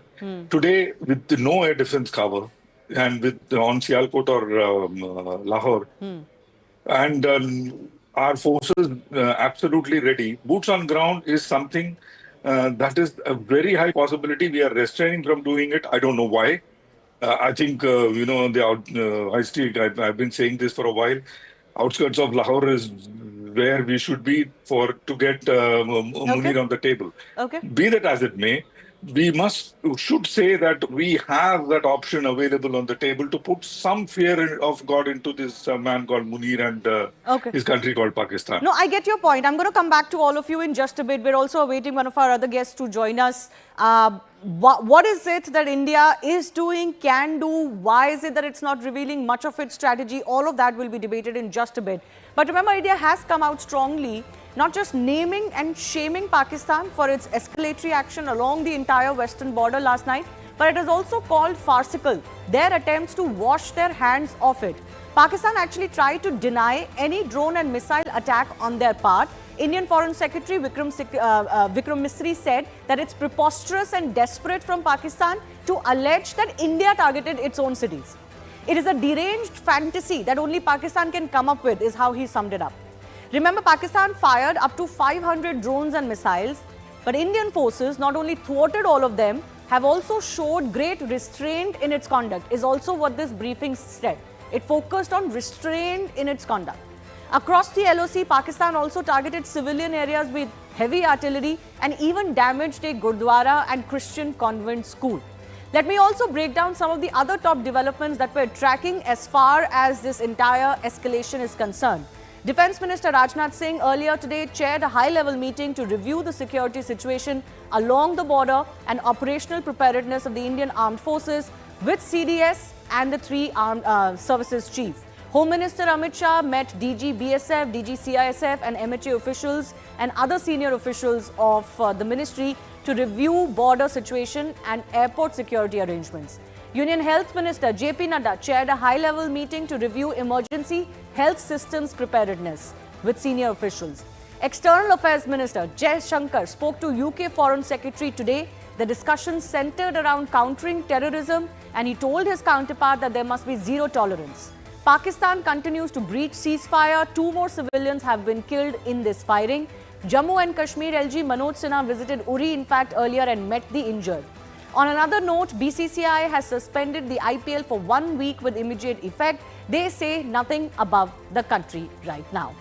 Pakistan launched as many as 400 drones to target 36 locations. Pakistan used Turkish drones to attack and used civil airlines as shield, as mentioned just now. Border Security Force foiled a major infiltration attempt along the international border in Jammu and Kashmir, Samba, killing 7 terrorists affiliated with the Jaish-e-Mohammed. Pakistan Defence Minister made a laughable comment earlier today saying Pakistan did not shoot down Indian drones fired in retaliation because they didn't want to reveal their own locations. And India is set to present its case before the International Monetary Fund, urging the body to review the financial aid extended to Pakistan. Pakistan attempted to escalate these tensions by targeting as many as 36 locations, but all of those attempts were negated. Let's take a quick check of where all of these actions were taken. All of them neutralized. There's Jammu, Srinagar, Rajouri, Uri, Avantipura, Udhampur, Satwar, Pathankot, Jalandhar. On the other side, there's also Arispura, Arnia and Akhnur, until as far back down low as Jaisalmer. This attempt was done, but of course the big news is that not any of them of the 500 so drones and missiles fired by Pakistan managed to inflict any damage on the Indian side. Now the conflict between India and Pakistan is only escalating, but what makes this conflict different? Let's try and break this down. Now both nations are heavily utilizing sophisticated drone systems. This isn't the war of the old times. Reports of 125 jets clash is one of the largest dogfights recorded in recent history. Reports indicate massive use of electronic warfare, including GPS jamming, disrupting of navigation and communication systems. All of this is different from what earlier wars looked like, certainly the ones that India was part of. A significant escalation is technological warfare. Both nations are reportedly engaging in cyber attacks, targeting critical infrastructure as well. Unprecedented use of water as a strategic weapon by India via the Indus Water Treaty this time. Parallel information war that is being fought on social media as well. And we saw a lot of that last night, for example, when all of this was going on. What is also going on simultaneously is a lot of public and civil prep. I want to emphasize on that because it's going to come to civilians to stand up and be counted if the time comes. Particularly on the medical front, lots of preparations being done. Leaves of health workers across all states and UTs have been cancelled. Drug makers and hospitals have been told to prepare for medical emergencies. AIIMS in Delhi has said that they have held a mass casualty management mock drill a few days ago. Home Ministry has also asked for stricter measures for airport security. It was clear last night that airports were a major point of attack for Pakistan. And MHA has also asked all state chief secretaries to make emergency procurements under available rules, which means India does not want to leave any stone unturned as far as this fight and preparedness for it is concerned. With that, we also ask the question that we're asking today. With Pakistan's repeated strikes, is it really fighting a losing battle? And if so, why is it doing so? Pakistani सेना ने नियंत्रण रेखा पर भारी calibre वाले हथियारों से गोलीबारी भी की। अंतर्राष्ट्रीय सीमा और नियंत्रण रेखा पर लेह से लेकर सरक्रीक तक 36 स्थानों पर 300 से 400 लगभग ड्रोनों का इस्तेमाल घुसपैठ का प्रयास करने के लिए किया गया। भारतीय सशस्त्र बलों ने काइनेटिक व नॉन काइनेटिक साधनों का उपयोग करके इनमें से कई ड्रोन्स को मार गिराया। Pakistan made the preposterous and outrageous claim that it was the Indian armed forces and the Indian Air Force that was targeting cities like Amritsar and trying to put the blame on Pakistan. This is nothing but a desperate attempt by Pakistan to disown its acts of aggression, but it is also true to type in its effort to deceive and mislead the world. It will not succeed.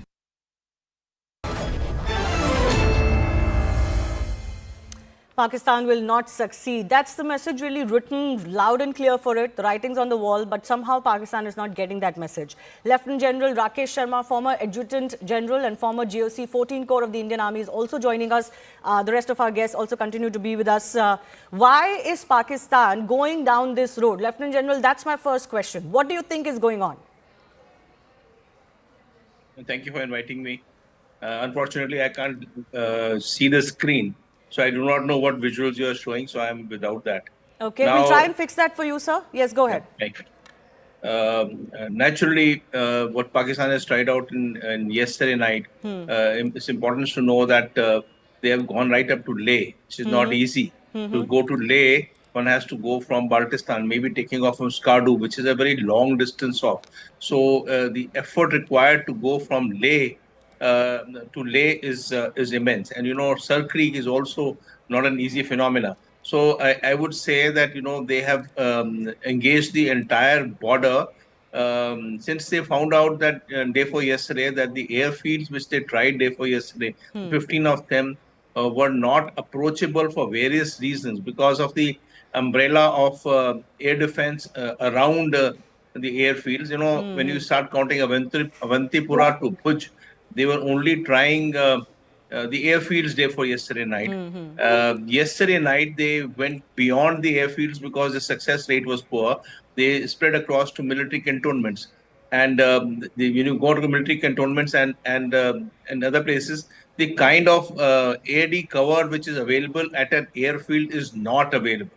For example, at places like Leh or places like Udhampur and all that, the S-400s are actually scanty. Even the other ones, Akash Tir or Spider and all, are not available. Most of the other locations will have AK guns, which are the Zeus or L-70s being fired.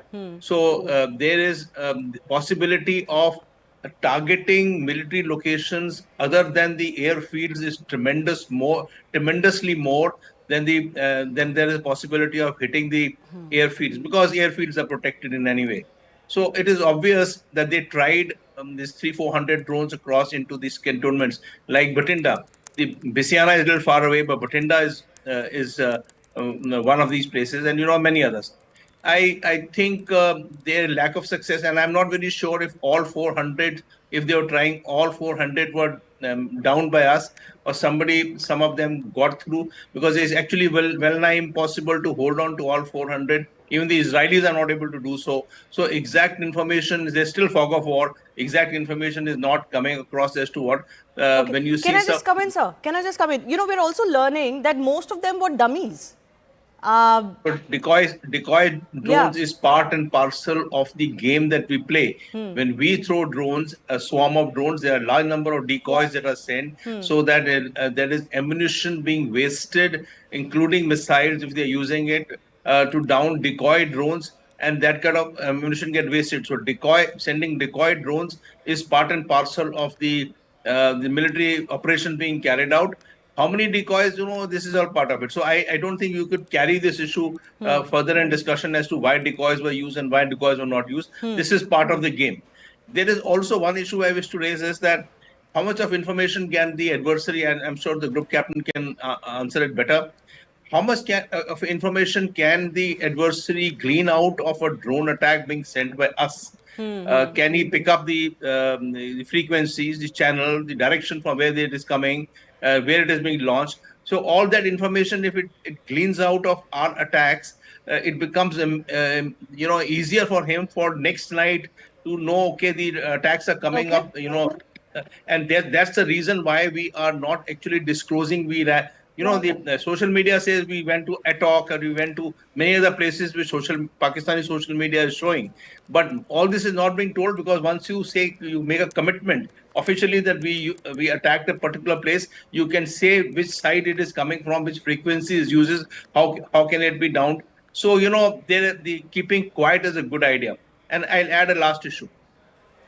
Yes. While we have spoken that Lahore was hit, and that S-300s or whatever they called it, HQ-9, which was destroyed, and also Sialkot. But suffice it to say, any good nation would have reserves available or have the capacity to sidestep some some of these ones from less threatened airfields across to these areas. So when we go to Lahore again or Sialkot again, we must not deem it that it is vacant and we can try it out there. Because by now, important places like Lahore would not be left as a void and it will be filled in. So, this is part of the game, Zife. And I end by saying that we didn't hear about the famous Turkish drone, which was used in Ukrainian war. See, after 2 months of Ukrainian war, the Turkish drones became defunct. They were non-useful because the Russians were able to find the measure to drop these Turkish drones. So Turkish drones were not used after, say, May, June of the starting of the war. So how do we react to Turkish drones is also an issue that we need to be saying. Can I take your query to Group Captain Vinod, who's with us?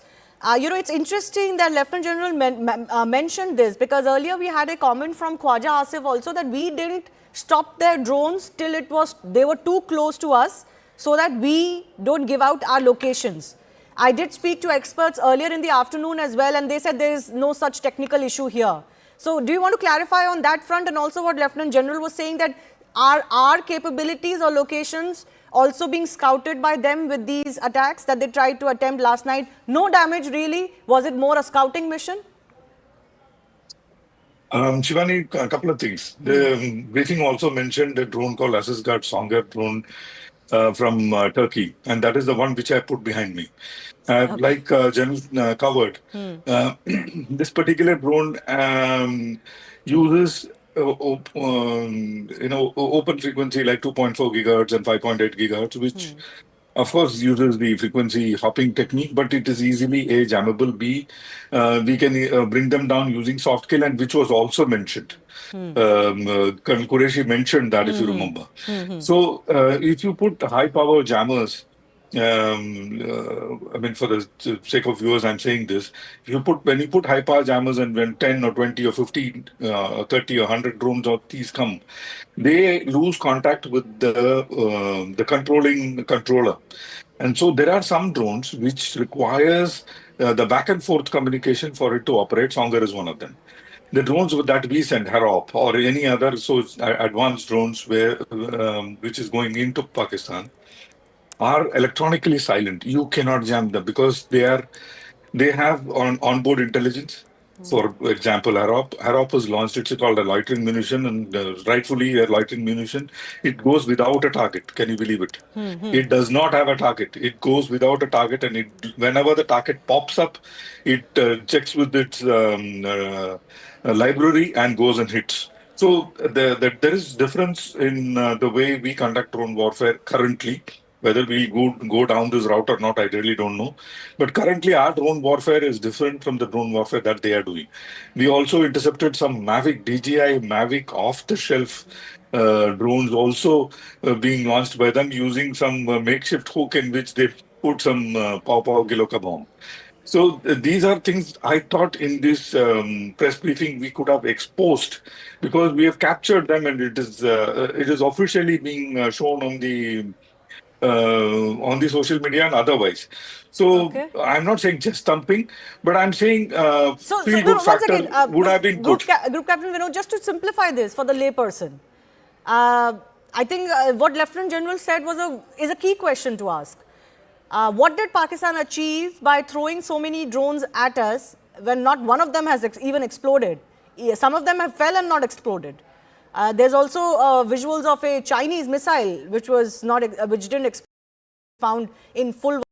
My question was,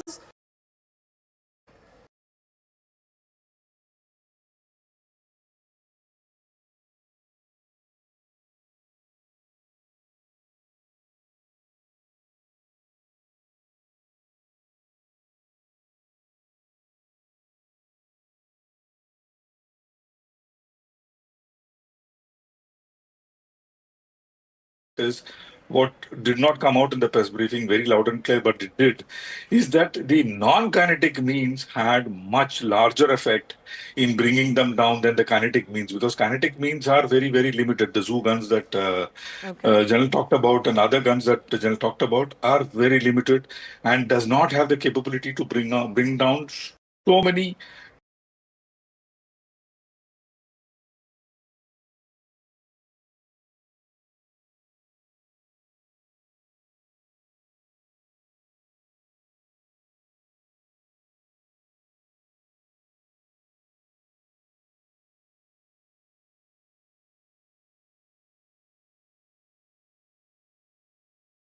any professional army, they would have something called an ELINT or electronic intelligence by now. They would have the details. Okay. That is a given. You cannot, put your put a boxing gloves and put the gloves in your pocket and fight. When the gloves come out, you will know what the gloves is made of. Over to you, Shivani. Yes, absolutely. All right. I also want to bring in Ashok Malik, a partner of the Asia Group and chair of the India practice, who's also joining us. You know, we're trying to understand exactly where this goes. Why is Pakistan down this road?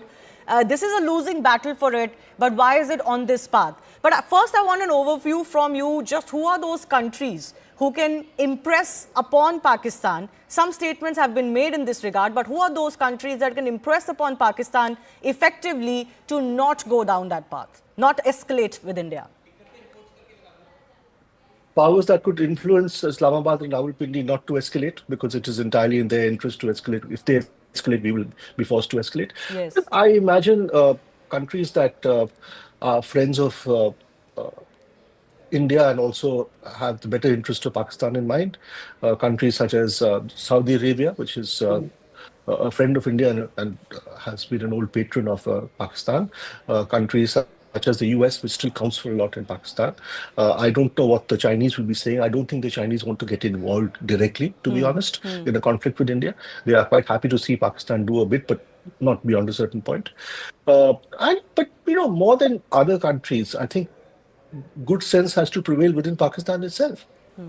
Because in the end, it's Pakistan's organic decision that what steps do you want to take to, and what will be the outcome of those steps for your own country? That is a question Pakistan has to ask itself. No other country can ask that question on behalf of Pakistan. Right. Sushant, coming to you as well. How far do you think Pakistan is willing to go? It has shown that in the aftermath of in Operation Sindoor, it has attempted twice at least to target directly our military installations. They have not shied away from that. Denial is a separate issue. How far do you think they're willing to go? Shivani, I think the question to be asked is how far is India willing to go? And quite honestly, I think things are de-escalating. We have decided, if I make sense of the press briefing today correctly, then I think it is very clear that we've said, okay, fine, they hit 36 places, 500 drones, and we attacked some 4 places and we hit 1, and that's it. We haven't escalated beyond that. So I think this whole thing is winding down. That's my impression, and I'm afraid I don't agree with people who say that we should keep quiet, we should keep everything under our chest, hide it behind some kind of a cloak and dagger stuff. There is a psychological degradation of the enemy that you have to do. You do not have to give him any kind of a face saver. You have to rub his bloody nose in the dust. And if you're not going to be able to do it, then that fellow, given his DNA, given his mental makeup, given the kind of shamelessness he represents, and the kind of brazenness he exudes, he is going to claim some kind of victory. And you have to deny him that. And my question is, have we done it? We keep talking about, we are a very professional military. We have shown a lot of restraint. Why have we shown restraint? Please tell me. If they are shelling my civilians in Poonch and in other parts of Jammu and Kashmir, what is stopping me from targeting their civilians and flattening them out? I enjoy the advantage of topography. I have my weapon systems in place. I have, in virtually 90% of the LOC, I have the advantage. Why am I not flattening them out? Why am I not making them scream in pain? I don't know. That's a question, a legitimate question to ask. For somebody to say to me, no, but we are Gandhian followers of Gandhi, so we cannot do this. We will only fight in a very chivalrous manner. I am all for chivalry, but I'm not for chivalry with barbarians. Maybe. I'm just hazarding a guess. I'll allow our other guests to take on that question because, I am one of those people who tweeted yesterday that I don't understand Indian restraint sometimes. And maybe this is one of those situations. But Major Jolly, you want to weigh in on this? What are we waiting for? Yeah, no, see, we are not waiting for. The thing is, there is a lot of data that we don't know. I mean, including you, Mr. Sareen, me, and everybody here, we depend on the government information to come. And maybe we have flattened out some areas. Maybe our artillery response has been tremendous. Maybe there's a reason they are backing off. Maybe we have downed all their drones. But there's also, no, matlab, that is just your Where is the opinion. We sign, don't know. Jolly, where is the sign they are backing off? Please tell me, where is the sign that they are backing off? Last night, if our briefing is correct, the spokespersons of the armed forces in the Foreign Office have told us that they attacked in 36 places from Leh to Sir Creek. They've attacked in 36 places and over 400 to 500 drones were fired, whatever the kind of drones were. How are they backing off? Did you hear I said maybe? I said we all are speculating, right? We're just a thought exercise right now. What I'm trying to say is that if somebody is firing 400 drones, then the word maybe becomes redundant, sir. No, I agree with you, but there's let's say the basic difference between your and mine thinking would be I come from a hardcore intelligence background. I'm never happy with information sharing. You are an analyst and a intellectual of this subject. So your thinking might differ from me, but that's all right. Another reason I would say we are not doing away with a lot of information is we are still in the operation. Op Sindoor is still going on. Whether we are on defensive, whether we are on offensive, whether we have held our ground, whether we are attacking, it does not matter. We are in middle of it. Any bit of information that is given out, let's say we took down your drone so and so by so, a certain kind of drone is taken down only by a certain kind of technology. A certain response is given by only a certain kind of weapon. A certain aircraft is countered by certain jammers or certain radars and certain aircraft and missiles. Every time we put out something in public, it's an indication of our capability. And fine, let's take it for granted they know a lot. But why should we give out? It's just a way in which wars are fought. You should have an absolute control on information that you give. We are not, and at least till the time our operation is over. We are in the middle of operation. Okay. There is no sense of giving out data at this point. Okay. That's a fair point. But Lieutenant General, yes, Sushant, yes, go ahead. Look, I am not saying give operational data. Yes, I am not saying give operational information. I am saying at least you say where all you have hit them. Yes, I think I get your point. I was coming exactly to that nobody wants operational details or capability details, but what is holding us back either from acting back or from detailing that action? Is it that we still want to give Lieutenant General Pakistan the opportunity to cool down an off-ramp, as it is technically called? We are building pressure internationally, we are building pressure through the IMF, World Bank, etc. Or what is it that you think is going on? Look, I take the word of Sushant, who's been a good friend from long years. The fact is, it's an issue of credibility of a country. If we do not target the way we need to target the adversary, whether it is in response or it is proactive, we will lose credibility, we will lose the issue of deterrence.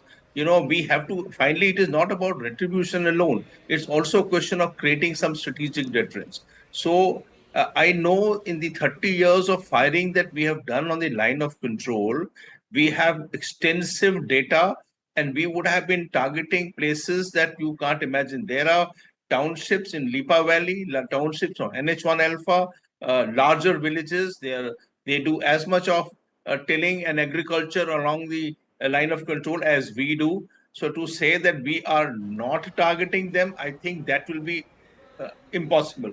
You can't even hit a post on the opposite side without having some villages across not being hit. So, let's leave the villages alone. If they're hitting Punch and they're hitting Rajouri and they're hitting Bimber, be rest assured we must be doing similar. I have retired long ago, but we must be doing similar things. We have been doing similar things earlier when we were when the firing was on in 90s and 2000. So you rest assured that there is I won't say a quid pro quo, but there will be more forceful fire that we do, and we have done major work on this issue. So let's leave that the line of actual. But why are we not announcing it? Absolutely. I mean, if they are not announcing, see, you take my word for it, they are doing it. But if they are not announcing it, does it hurt you?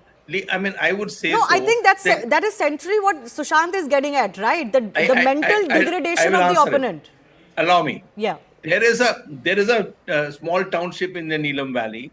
We are hitting that township. Their school buses go from there for people or across T2R. School buses line up in the morning to take children across there. Why should, if I'm hitting it, I don't know, but if I'm hitting it, why should I say that I'm hitting school buses? Yeah.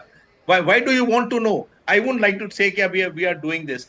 We have earlier got larger number of their villages vacated when the firing was on our own self without nation coming to know. Right. But we did that now. It hurts them as much as they do it. Okay. The No, I point think that I wish, we the meant point more. I want to, Yes, the sir. point Go I ahead. want to make is that if we are hitting the plains area, Mhm. now you're talking about the area of the IB sector. Yes, yes. Now, the IB sector. Now, if you see the social media, if Karachi is hit, then there is Karachi's things are available on the social media. Now you can follow it. So you might as well say, yes, we hit Karachi, we hit Attock, we hit Gujranwala, we hit Sargoda. Many of these things are available, and we can say so that the following were targeted. I don't think we should hesitate in saying it. It will elevate the morale of our nation, saying that we did. When we first day announced that we hit Bahawalpur and we hit Muridke. Muridke is new for the nation. Muridke is a new name. Muridke is a name that we have been rattling out from last 30 years. Every day in and day out in all war games, Muridke used to come up. So, we rest assured these names are not new to us, and the names are not the places. I mean, I'm sure they are being targeted.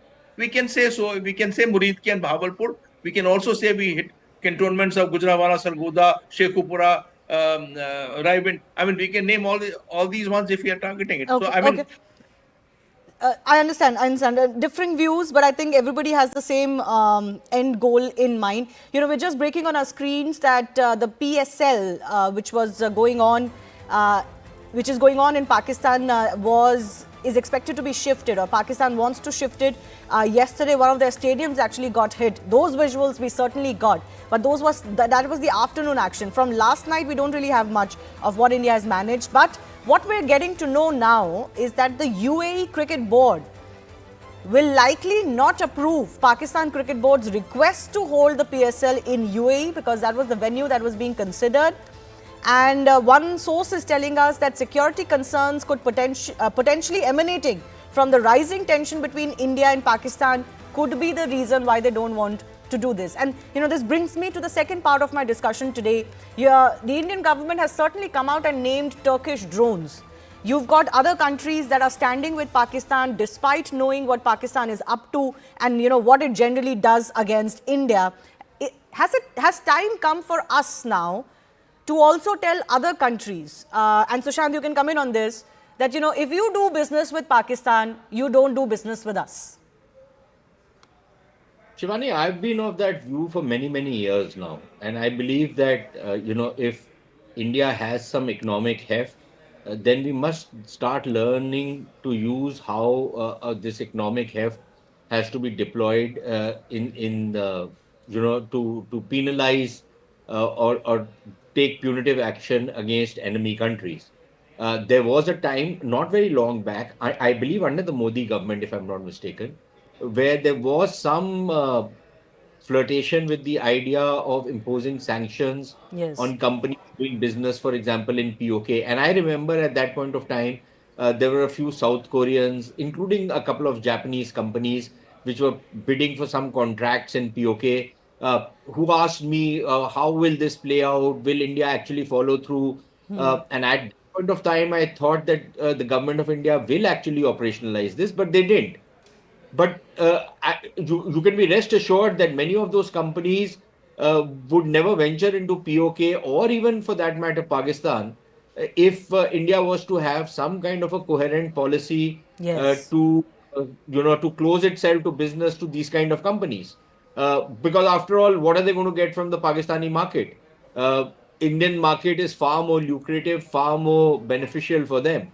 And I think this is one particular leverage we can use. There are many others that we can explore, we can deploy. And I think, look, you have an inveterate enemy. You've had it for the last 80 years. Unless we have any kind of rose-tinted lenses from which we view this country, I think we should wake up to the fact that we cannot ever live in peace with these fellows, right? They are genetically, it's not possible. It's just not going to be possible. Okay. Now, you want to delude yourself? By all means. You want to go to Anarkali Bazaar for that 10 rupee damn thing which somebody gives to you free? Be my guest. You want to have a free rickshaw ride because some lowlife in Pakistan is saying, okay, you've come from India, you are my brother, I'll give you a free rickshaw ride, and you want to make your policy on that basis? Be my guest. But that's not going to get you peace with these fellows. Okay. You will only get peace with them if you hold the big danda over them. And that danda we have not forged as yet of the kind we need. Let me take that economic question to Ashok Malik also, because, some experts may say that all of this funding, keeps going to Pakistan. It's too big a country or too dangerous a country to fail because of its nuclear capabilities. We know of some pressure that India is trying to build on the IMF, for example, to reconsider its loan to Pakistan. Do you think it's finally time that the international community should come on the same page on this? See, there are two things here. One, I think Pakistan's utility to the West, to America, for instance, has declined. It has not fallen to absolute zero, but it has declined since the American troops withdrew from Afghanistan in, 2021, 22, 21 and 22, when they withdrew from Afghanistan. And you're seeing that in the American response to Pakistan this time. Yes, Pakistan is a very strategically important geography, connecting South Asia and Central Asia. Yes, it has nuclear weapons, which gives us a certain blackmailing capacity.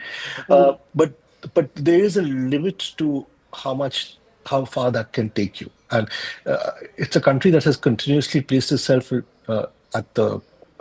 the hands of one superpower or the other, without caring for its own people and its own development. Yes. So, whatever assistance it gets, the question is, how does it use that assistance? Does it use it for its own people, or does it use it for its generals and their lifestyles?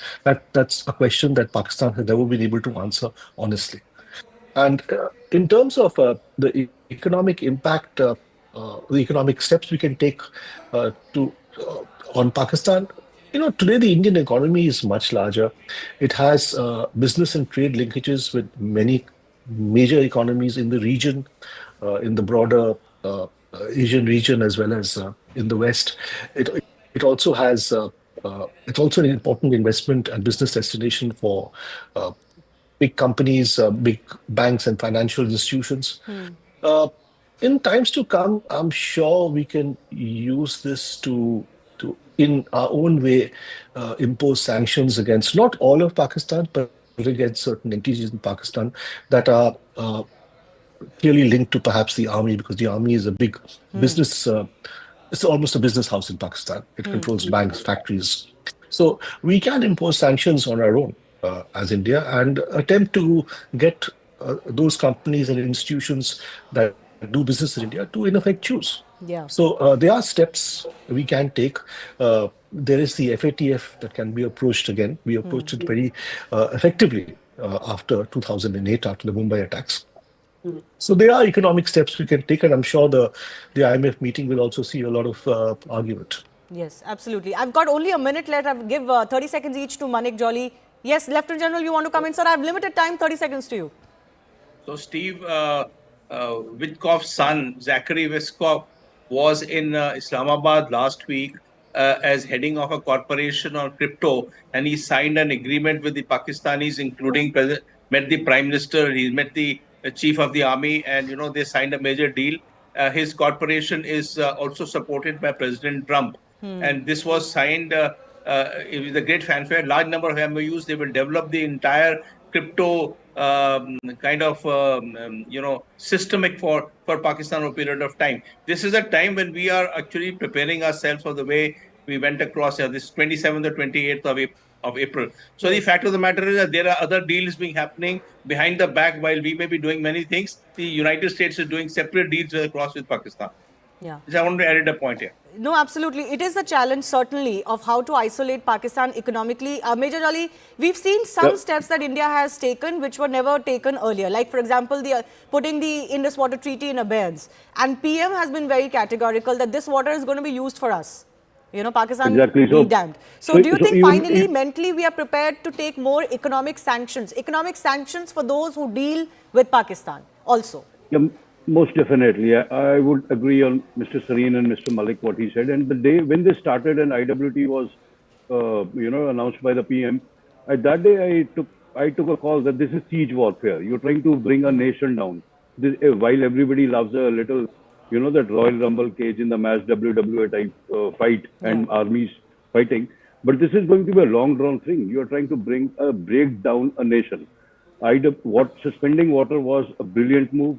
Then, as everybody is suggesting and agreeing, economic sanctions should be is a great move. You should just clearly say either you choose us Or you or choose them, them. and the Absolutely. economic might we have, we can actually pull it off. So, go ahead and break them down from every possible problem.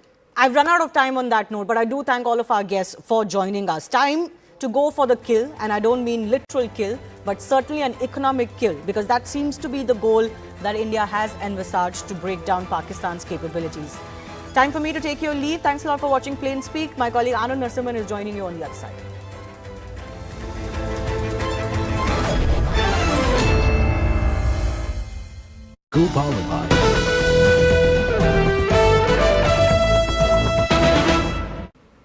All right. I want to move on to another piece of breaking news that's just coming through.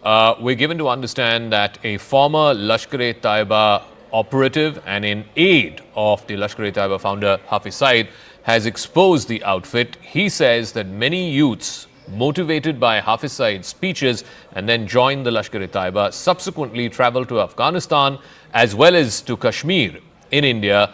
Approximately 500 individuals from across the country traveled to Afghanistan to undergo training at a camp named Maskar Taiba that's located in Kunar province. He says Hafiz Saeed is also responsible for the deaths of thousands of Pakistanis by sending them in a war of ashes to achieve the state's political goals.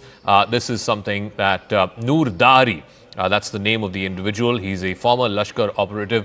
Tejinder has more details on this. Tejinder, read the tea leaves for us. What does this necessarily mean?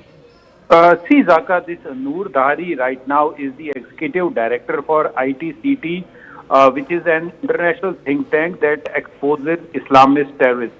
He says that his mother wanted him to become a doctor, but like thousands of Pakistanis, were motivated by the speeches given by the LET founder Hafiz Saeed. He says that he was appointed as the aide of Hafiz Saeed. He used to guard him in the Murtkai camp where he was deputed, and he says that Hafiz Saeed was traveling in a blue Toyota Wigo pickup Datsun. So Hafiz Saeed is responsible, as per Hafiz Saeed is responsible for the death of thousands of Pakistani youth whom they motivate through his lectures. They join his terror outfit. They are sent to Afghanistan. They are sent to Kashmir, and they become a cannon fodder for the so-called war which Hafiz Saeed and other terrorists are fighting. He says that there are millions of Pakistanis and who have been motivated by the speech of Hafiz Saeed, and they have joined the terror cult of LET. He says that he took a decision finally because he saw that this will get him nothing, so he left LET, and he was made fun by the other LET members, saying that he was coward, that is why he was leaving it, but he realized that Hafiz Saeed would lead them to nowhere. So finally he right now in UK, settled there, and is working with one of the international think tanks as an executive director. So this person has exposed Hafiz Saeed and how this terror factory is radicalizing the youth of Pakistan, the youth who could have taken a pen, who could have taken a stethoscope to become a doctor or an engineer, but Hafiz Saeed and his ilk is making these people the cannon fodder for their so-called jihad, training them in several terror training camps across Pakistan, in borders with Afghanistan, and then sending them to fight and get killed in Kashmir. He says that thousands of Pakistani youth who are trained by Hafiz Saeed are sent across into Jammu and Kashmir to fight this so-called war, and 90% of them never return. They get killed by the Indian armed forces.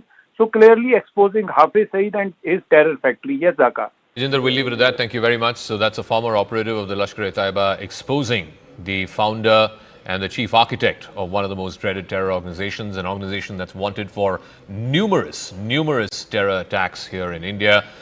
His headquarters, of course, was bombed in Operation Sindoor a couple of days ago. Meanwhile, let's bring you up to speed with where things are as of right now. In the last 24 hours, Pakistan has made multiple attempts to breach India's air defense systems, but the good news is India's air defense has prevailed against Pakistani missiles and drones. The army has managed to neutralize the air defense system in Lahore after Pakistan attempted to engage a number of military targets in northern as well as western India. When Pakistan made failed attempts to send a swarm of drones across at least half a dozen, if not a dozen places along the line of control and the international border, over 40 to 50 drones, and this is what the Indian Army statement said earlier today, over 40 to 50 drones were successfully neutralized in a 3-4 hour period from about 8:30 in the evening yesterday all the way up to about midnight. The engagement involved extensive use of the L-70 guns, the Zu-23 Shilkas, and of course other advanced counter-UAS equipment, including of course the S-400s and the indigenously built Akash surface-to-air missiles. It also showed the Army's capability to counter these aerial threats. So what are these weapon systems, these air defense systems which were activated yesterday and managed to avert what could have been a big sort of barrage of attacks by the enemy on Indian soil? The L-70, it's developed by Bofors, it's produced under the license here in India. It's a 40mm gun, modernized with radars, electro-optical sensors, and also auto-tracking systems. It can fire anywhere between 250 to 300 rounds per minute. It's got a range of up to 4,000 meters, about 4 kilometers or so. The L-70 excels in anti-drone warfare, saturating the sky with predictive fire, making it effective against a swarm of drones and also trying to evade the tracking of these aerial systems. So that's the L-70. It's a short-range gun. Then you have the Shilka, which is a self-propelled system, self-propelled gun. It's got 4 23mm autocannons that are guided by radar-detecting targets, and it can detect targets up to 20 kilometers away. So that's again a short-range weapon. It can unleash about 4,000 rounds per minute, and it's been upgraded with proximity fuse ammunition as well as advanced fire control systems to tackle drones that are becoming smaller and smaller. The Shilka's rapid fire and radar precision make it lethal for UAVs, helicopters, light armored vehicles. The Shilka's dense curtain of rounds offers a last resort protection for air bases, military convoys, sensitive installations, much of which are now currently under elevated levels of threat because of the ongoing.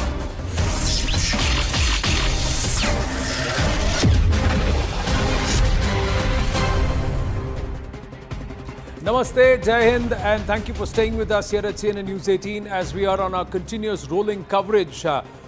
And here on the right stand, we continue to train the focus on Operation Sindoor, the post-Pahalgam massacre retribution exacted by Bharat, and Operation Sindoor continues because Pakistan has decided that Bharat's counter-terror strike will be retaliated or responded to by the Pakistan state and its military by targeting Bharatiya military installations. Now we are into the 9th of May.